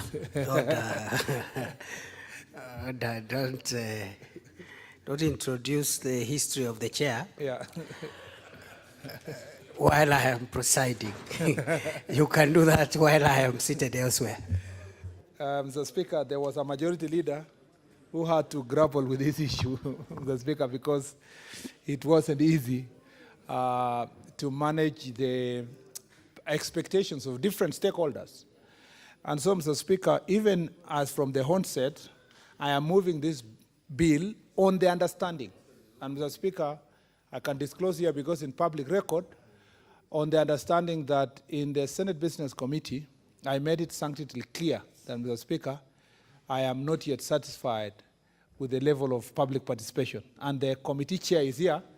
Mr. Speaker, I requested that further consultation to take place. Number two, Mr. Speaker, on also the understanding, and I will be making a request from you, that, Mr. Speaker, just like we did for energy bill, and Mr. Speaker, we did for roads bill, and the land index bill, and the other land bills, yeah, and petroleum bill.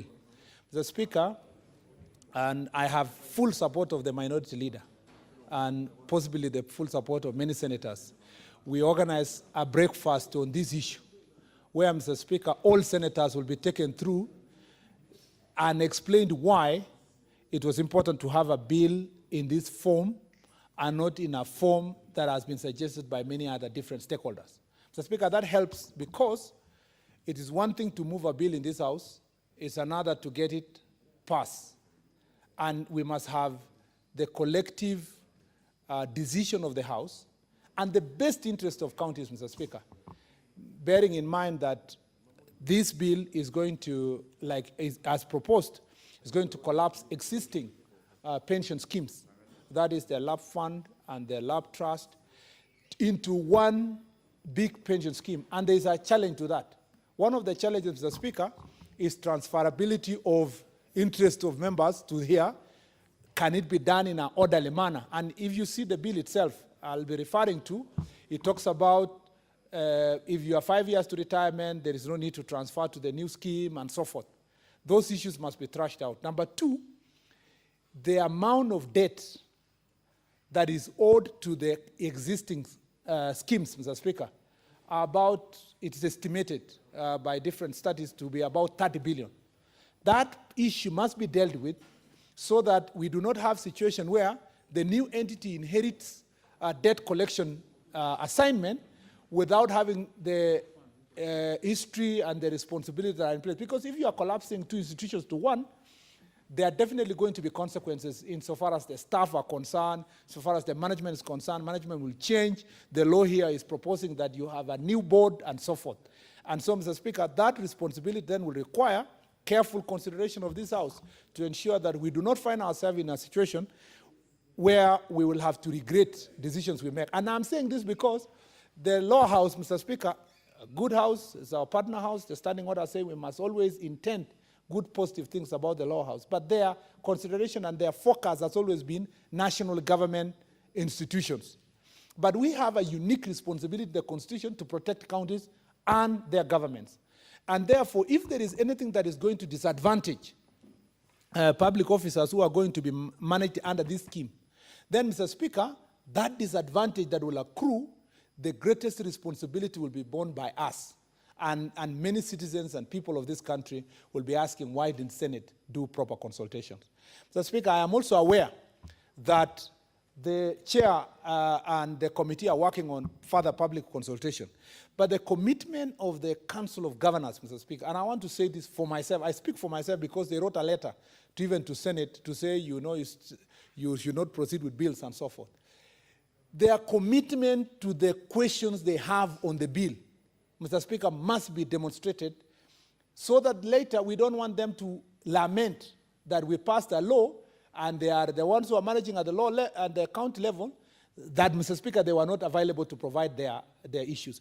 And therefore, one of the reasons why we must move this bill is to open doors for now consultation, for them to know that time waits no man, and prepare themselves to appear before the committee, present the issues they wanted to raise before the committee, so that this House, when it's ready now to do the voting in second reading, and thereafter go to the committee stage and the third reading, Mr. Speaker, we will not have anyone whom we are not carrying along. Having said that, Mr. Speaker, this bill is a government bill generated from the Ministry of, the relevant Ministry, Mr. Speaker, of Labor, and Mr. Speaker, moved in the National Assembly, and now it is with this House. Number one, Mr. Speaker, this bill creates a unique entity that has never been in the country, which is the County Government Retirement Scheme. Mr. Speaker, this retirement scheme is new and is an institution that is going to be managed in the manner that is provided for in this bill, Mr. Speaker, for purpose of protecting the pension, Mr. Speaker, retirement benefits, Mr. Speaker. And pensions are very important, extremely important. Mr. Speaker, all of us pray that we live to 80, 90, 100, 120, as much as possible, so that we can continue fulfilling God's intention and purpose in our lives, in our country, in our generation, and in the world. And so, Mr. Speaker, there comes a time that this energy that we have to dispense, Mr. Speaker, and serve people, Mr. Speaker, may not be there after we have retired. Because there comes a time, and now the retirement age is 60. Although in other parts of the world, they're moving the retirement age to 70. Because, Mr. Speaker, they don't want people, because people live up to 100, 120. I look forward to a country that in future, the average, life expectancy should be about 80, like countries like Japan and so forth, who now do not wish to retire their experienced staff because they feel like even when they are 70, they are still energetic enough to serve. And of course, with the advent of technology, you don't have to use force and energy, you use your brains. And as long as the brain still works, you can make great contributions. I have been here before, and Mr. Speaker, you remember when we had a bill that was dealing with elderly people, and I said the Constitution protects everybody, and age is not a factor for you to refuse to enjoy rights under the Constitution and to contribute to the benefits of this country. This law creates a board of trustees of the scheme. And Mr. Speaker, this is an area that I want to request the chair, they look in the committee, the composition, Mr. Speaker, of the board and the persons who are sitting in this board. Because the bill says that there will be a chairperson who is appointed by the cabinet secretary from among people, and this is unique and it's important and it's useful, that is not just going to appoint someone from outside there to become the chairperson. It recognizes the fact that representatives of counties must provide the chair. And to make it easy, get a person that has already been given by the member. So once a particular person has been appointed under the same provision, Mr. Speaker, then it is the cabinet secretary has a very minimal discretion to appoint one of those people who have already been appointed by the county leadership, that Mr. Speaker sits in the trustee, as a trustee. Number two is that you will have a principal secretary responsible for matters relating to finance and his representative, and the principal secretary responsible for matters relating to devolution and his representative.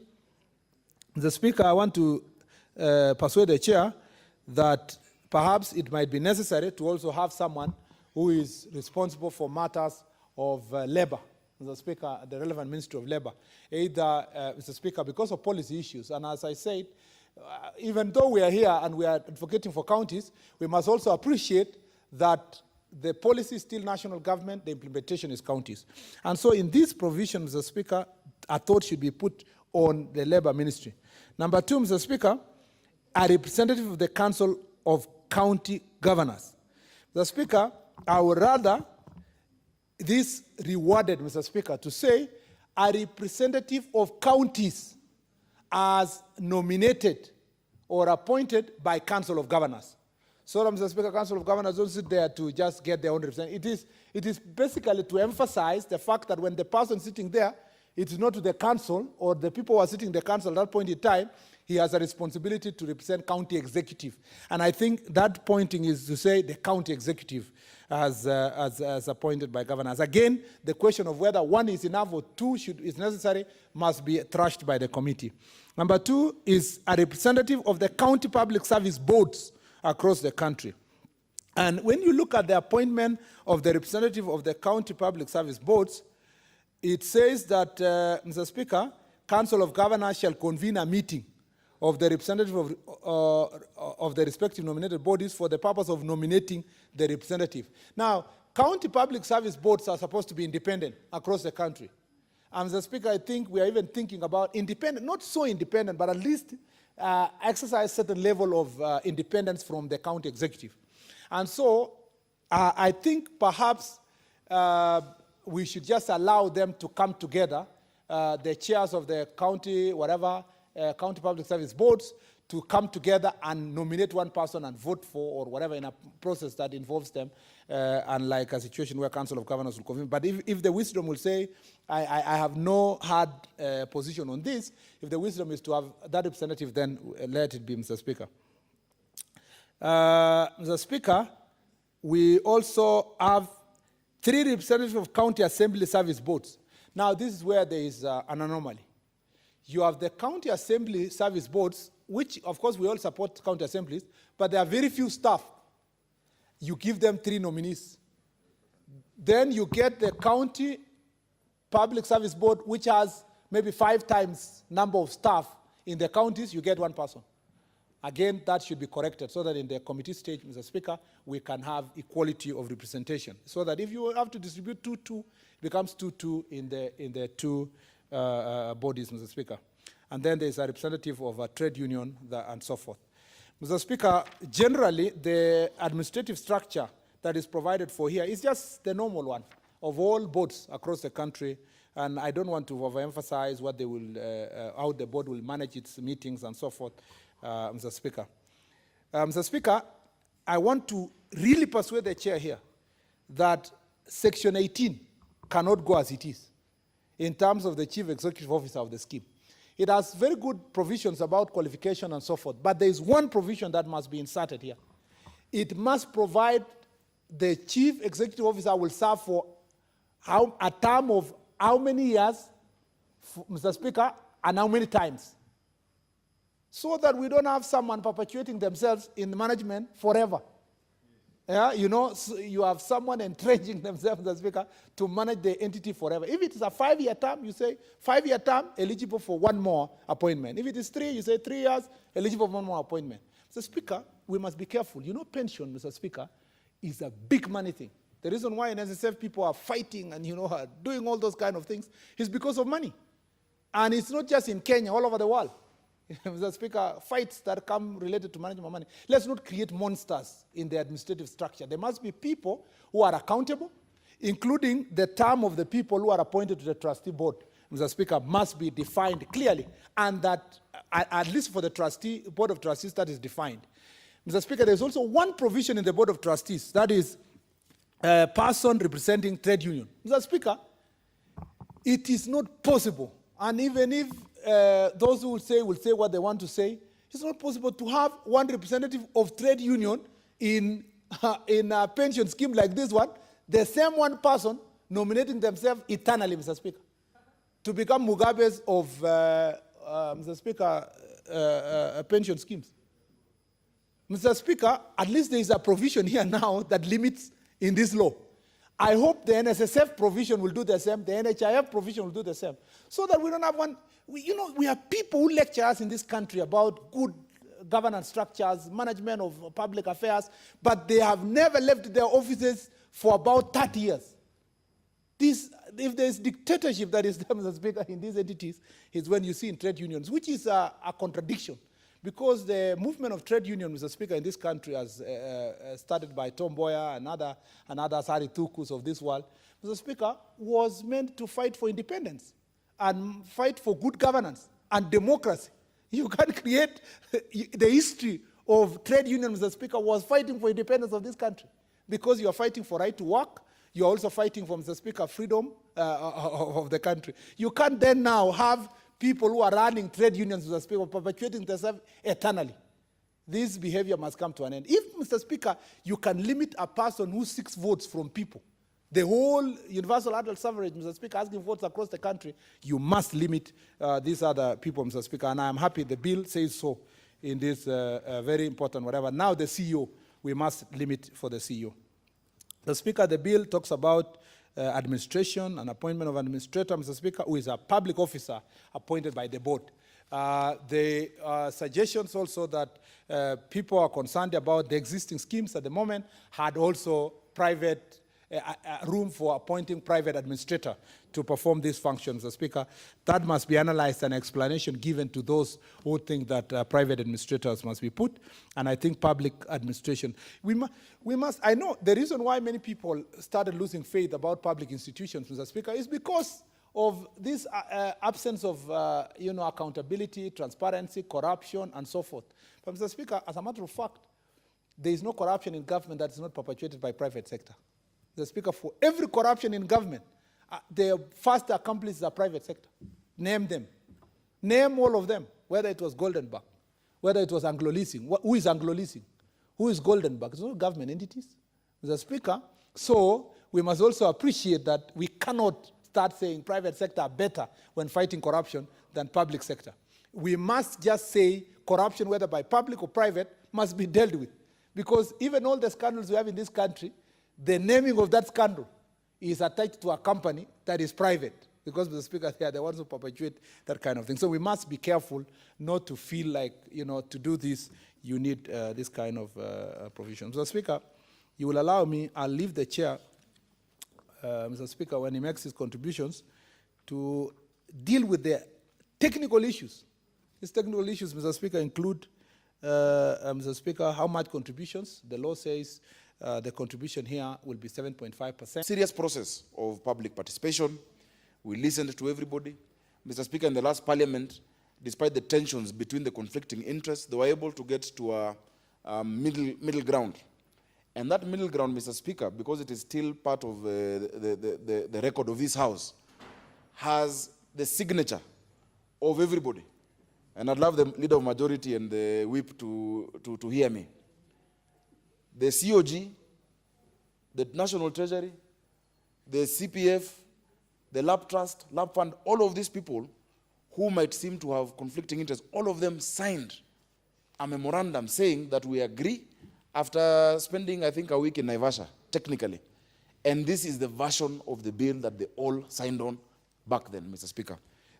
Things might change, things might have changed. No one is prevented from changing their mind. But on the fundamental issues, Mr. Speaker, this is the most representative bill.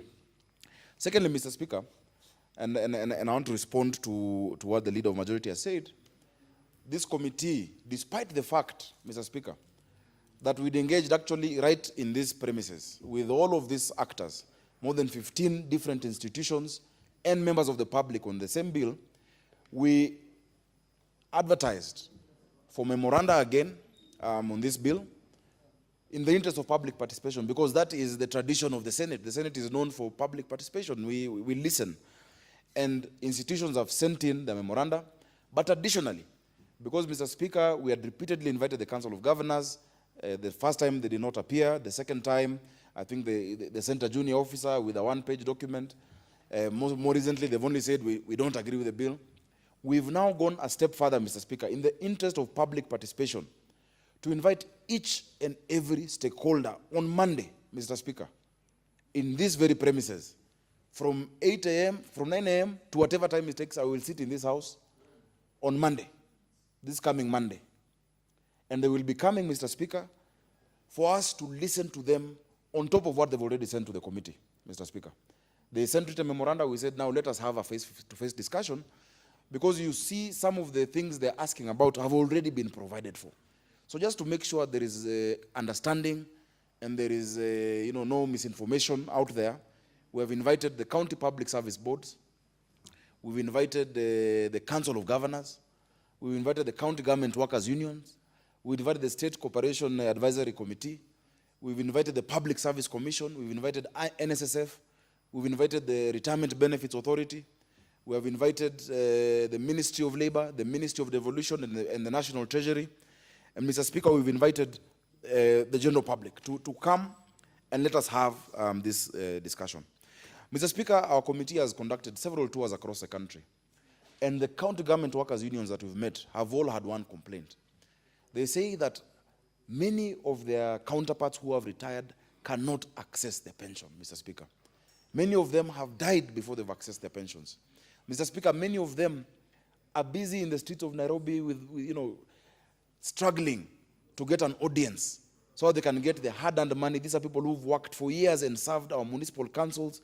They served our town councils. They've served our county governments, Mr. Speaker. The excuse that governors have been using in many cases for not paying and not remitting is that there is no legal framework. So, Mr. Speaker, when we went to the coast counties, Kwale, Kilifi, and Tana River, they said, Mombasa, they said that we are told that the only impediment to us having a legislative framework is the Senate. Mr. Speaker, the Senate exists to protect the interests of county governments and counties, and that includes, to a large extent, the staff who are within counties, Mr. Speaker. It is true, many counties owe these institutions money. In fact, some counties have gone to do debt swaps. For instance, Mr. Speaker, in Nairobi, Mariakani Estate has been swapped with the amount, some of the amounts owed to LAP Fund. I think other old estates are being swapped, Mr. Speaker, in a process that also we want to be able, as a Senate, to audit and to look at whether those swaps are actually as per the value, the real value of the debt and of those assets that are being swapped, Mr. Speaker.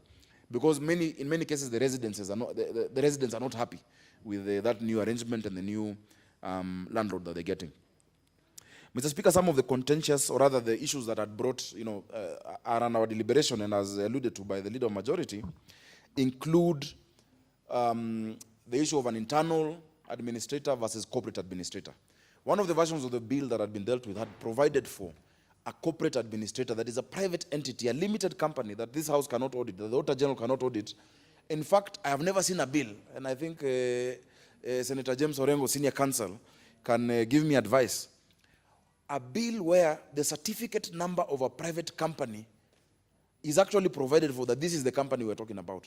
Legislating for that company to actually be in charge of public funds. And on top of it, the provision is that 3% of the total fund, right now we're talking about more than 60 billion shillings, that 3% shall be for administration. 3% of 60 billion, you can calculate it, close to 2 billion. And that amount is what will be used for administration, such that if less is used, if less is spent, the rest becomes profit to a private entity. Mr. Speaker, the committee did not agree with that, and we hold a very strong view against that. It must be an internal. That was the previous CPF bill. And that is what some of the stakeholders were actually really pushing for, that private company be the one that manages this on behalf of, the county government workers, Mr. Speaker. That, I think, would be irresponsible for us as a House to allow it. Mr. Speaker, we want accountability. That is why there are several levels of accountability provided for within this law. Mr. Speaker, in addition to that, what we want to do is to bring these schemes that are competing. Mr. Speaker, today when you hold a function with county governments, you will see a tent of LAP Trust, a tent of LAP Fund. It's like they're hawking retirement arrangements, retirement benefit arrangements. So they're competing to get, I have more people, I have 32 billion in my fund, no, I have 30, I have these counties, you have these counties. Mr. Speaker, it has become a market. So we want to bring stability and order into the pension sector, Mr. Speaker, by creating one institution and bringing them together, Mr. Speaker. Well, that is done, Mr. Speaker. There are two types of pension schemes. There's what we call defined benefit, which are the DB schemes, and the defined contribution DC schemes. You cannot mix a DB and a DC scheme, Mr. Speaker. But what we have actually agreed to do, Mr. Speaker, is the two DC schemes will come together. The DBs were closed actually by a circular of the Treasury a few years ago, because in fact, the world over, defined benefit schemes are actually being phased out because of the complexity, the kind of actuarial evaluations you have to keep doing, and what, the process is very complex. So we're moving away from that to a more, stable, more clear scheme where you know what you're going to get at the end of it, Mr. Speaker. So the one DB scheme that exists, Mr. Speaker, will continue, will not have any new members, but they will allow it to be phased out until the last member has received his contribution. There were concerns by some of the county government workers who are in these schemes on whether they are protected, because some are alluding to the fact that we are moving the money but not moving the membership, Mr. Speaker. So that, of course, must be provided for clearly. So even as we do public participation, I agree that some of these amendments that the Leader Majority is talking about are things that we need to look at, Mr. Speaker. Of course, within the context of the process of legislation, because once we do that, then we have to go back to mediation and agree with the National Assembly. But that should not hold us back from actually looking at what we must critically address. One of the issues the Leader Majority talked about in the composition of the board with respect to the representatives is actually an error when the vellum was being processed in the National Assembly, we noted that error, because if you look at the Hansard, from the original bill to the amendments, that was not amended. And of course, the Secretariat cannot amend what the House has not done. So that we'll make sure is corrected technically. Mr. Speaker, I think I'll move on to wind up, because this is a bill we've debated in this House. We've debated the content. Of course, technically, we've not debated this bill, but we've debated the content of it. We want to create stability. Some of the concerns was that we have said that the minimum amount that shall be sent in terms of contribution, because this is a DC scheme, is 7.5% from the workers' contribution and 15% from the employer. Some of the county government workers were concerned that this goes against their CBAs, which talk about a higher contribution from themselves.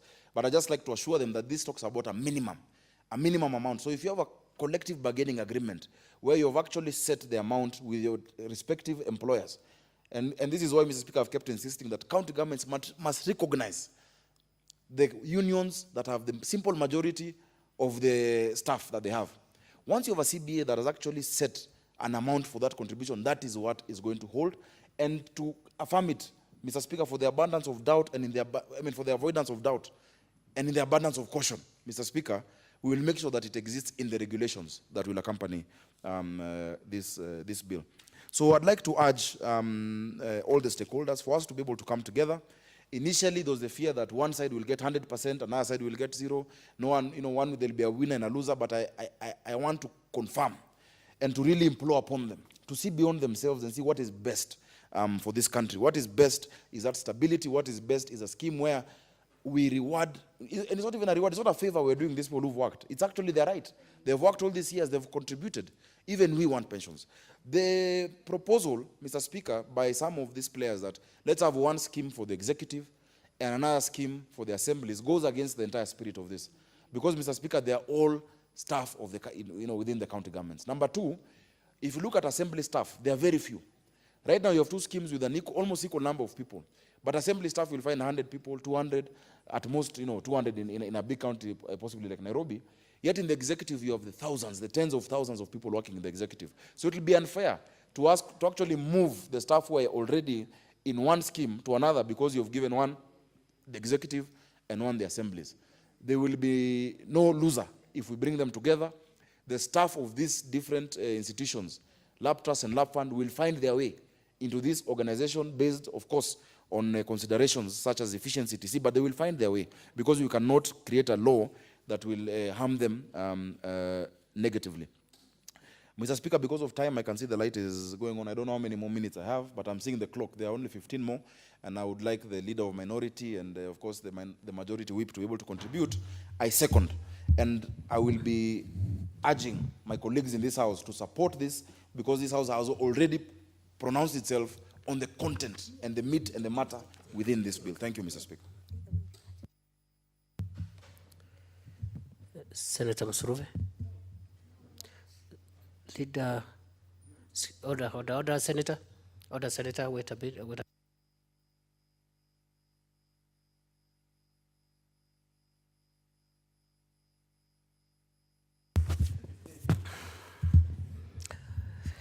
Order, Senators. I propose the question, which is that the County Government's Retirement Scheme Bill, National Assembly Bill number 10 of 2018, be now read a second time. Senator Msuruve.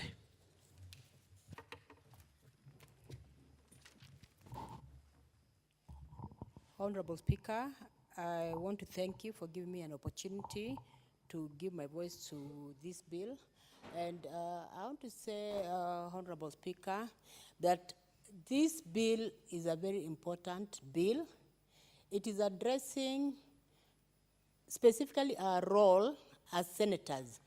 We have a role to represent the counties and the interests of the counties. This bill directly speaks to the counties. And I want to say that there's need, yes, I was listening carefully to the majority leader as you were speaking, And it's because I just wanted to interact and engage more with the bill and get to understand it even more, because I'm also in that committee. And I want to say, yes, there is need for intensive public participation. And the fact that governors want to even come and interact more with the bill, this is very important, Mr. Speaker, because when you're talking of counties, you cannot talk about counties, issues happening in counties without governors coming in place.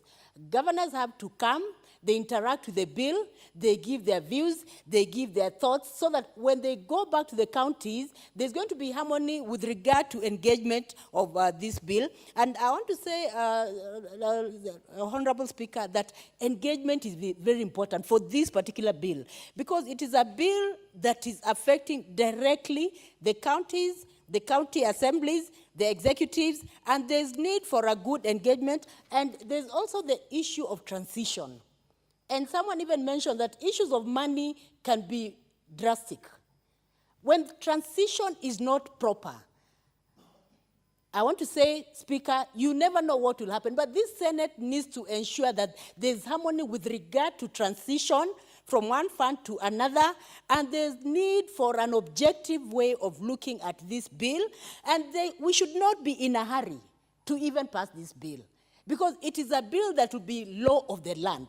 And when it becomes law of the land, it will be followed, and the law of the land should advantage everyone. Everyone should feel comfortable about the law that you are making as a Senate. And I want to say, Speaker, even the issue of composition has just come right now, that there's need for an inclusive composition, a composition that ensures that even people are represented in a manner that they'll be happy in the board, workers are represented, and all persons are represented. So I want to say, Speaker, that it is important that the public participation is there. And even when the meeting will be there, and we also mentioned this within the committee, that even the Monday meeting, there's need for an intensive follow-up, an intensive advertisement, so that someone does not say that I never saw the advert.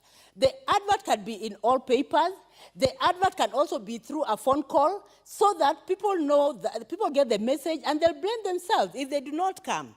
I want to say, Speaker, there's need, even for terms, and this is something I had not even seen, concerning terms of the CEO, that they have not been spelled out.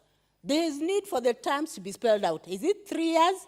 And if it is 3 years, is it 3 years continuously, or how will it be, Mr. Speaker? Because if the bill goes like this, and there are issues that are rising, and we have not resolved as a Senate, we'll be blamed as a Senate.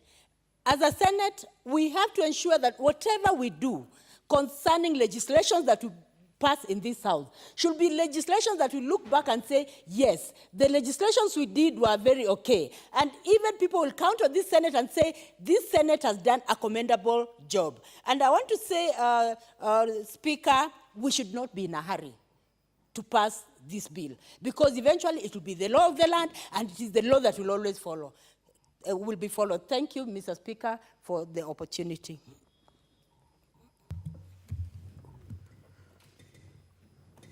Senator Kangata. Thank you. Thank you, Mr. Speaker. Mr. Speaker, I rise to support this bill, and for several reasons. Number one, this is a bill that was moved by Cabinet. The government experts have gone through the bill. It has also gone through the National Assembly. The National Assembly have considered the bill, and therefore, Mr. Speaker, I belong to the school of thought that... Order, Senator.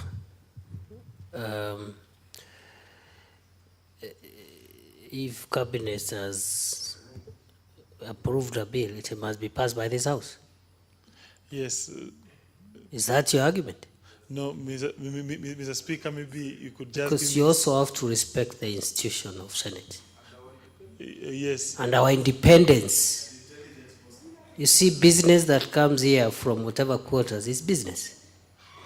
Yes, I apologize, but maybe, Mr. Speaker, allow me to finalize my argument. Maybe I will clarify. Proceed. Yes, Mr. Speaker. The point, Mr. Speaker, I'm trying to ventilate is that this bill has undergone a lot of scrutiny in terms of expert input, and I would urge members of this honorable house to consider the input that have been done by those other institutions. Yes, they may be erroneous. I'm not saying that they bind this house, no, but I'm trying to convince members that indeed that there was a lot of stakeholder involvement in the processing of this bill, and therefore we need to take that into account. Mr. Speaker, most importantly, we need to know the history of these two institutions. That is the Lab Trust and the Lab Fund, Mr. Speaker. Lab Trust was created way back in 1926 or thereabout.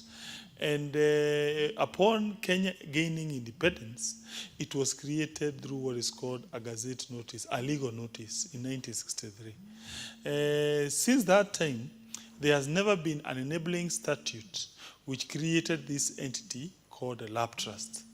Number two, it has also been a fund that pays workers periodically, which is positive, but on the other hand, it has tended to look at what we call the upper cadre of employees of the local authorities. Compare that with what is called a Lab Fund, Mr. Speaker.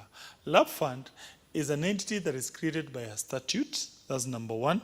Number two, Lab Fund is an entity that pays people in lump sum, which in a sense may be positive, particularly taking into account, it looks more to what we call the lower cadre of people who work at the local authorities. Of course, they have the option to get what is called periodical payments, but taking into account they save very little money through the fund. And therefore, if you were to pay them on a monthly basis, you're talking of paying an employee about 1,000 shillings on average, for instance. So therefore, when you pay lump sum, you may find that person is getting more money, which he can employ to invest something which can give him good return on retirement. But most importantly, we must ask ourselves, it is not to the public interest for us to have a fund that is managing pensions on behalf of public workers, which is quasi-private, which is not, for instance, Mr. Speaker, audited by the Auditor General, Mr. Speaker. We have instances where Lab Trust money is audited by a private entity. It is not accountable to Parliament.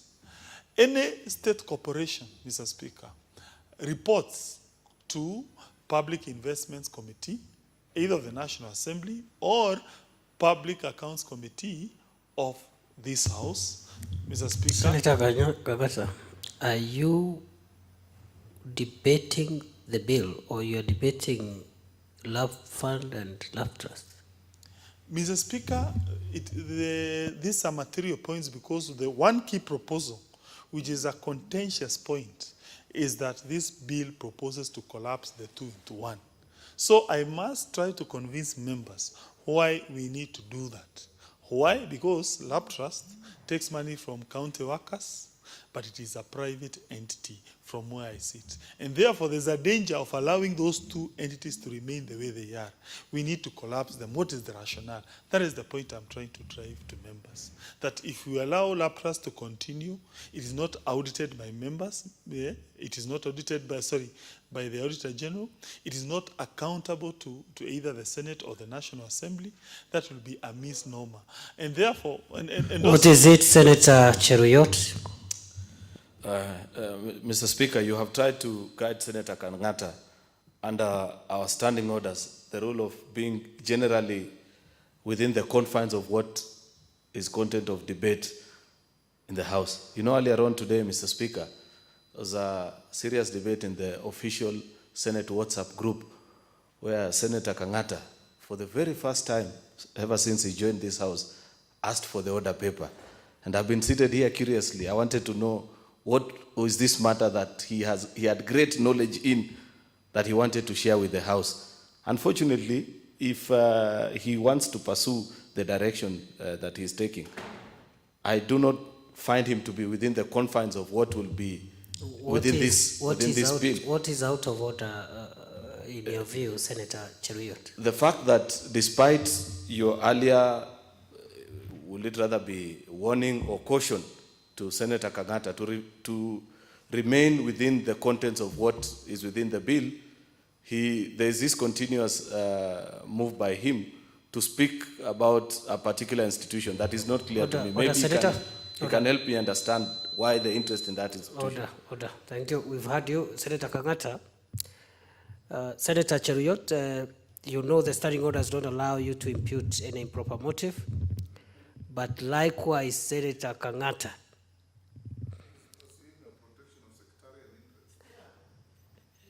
be careful so that you don't expose this house to perceptions that could be the wrong perceptions. I'll be very strict with that. And I've said it before. You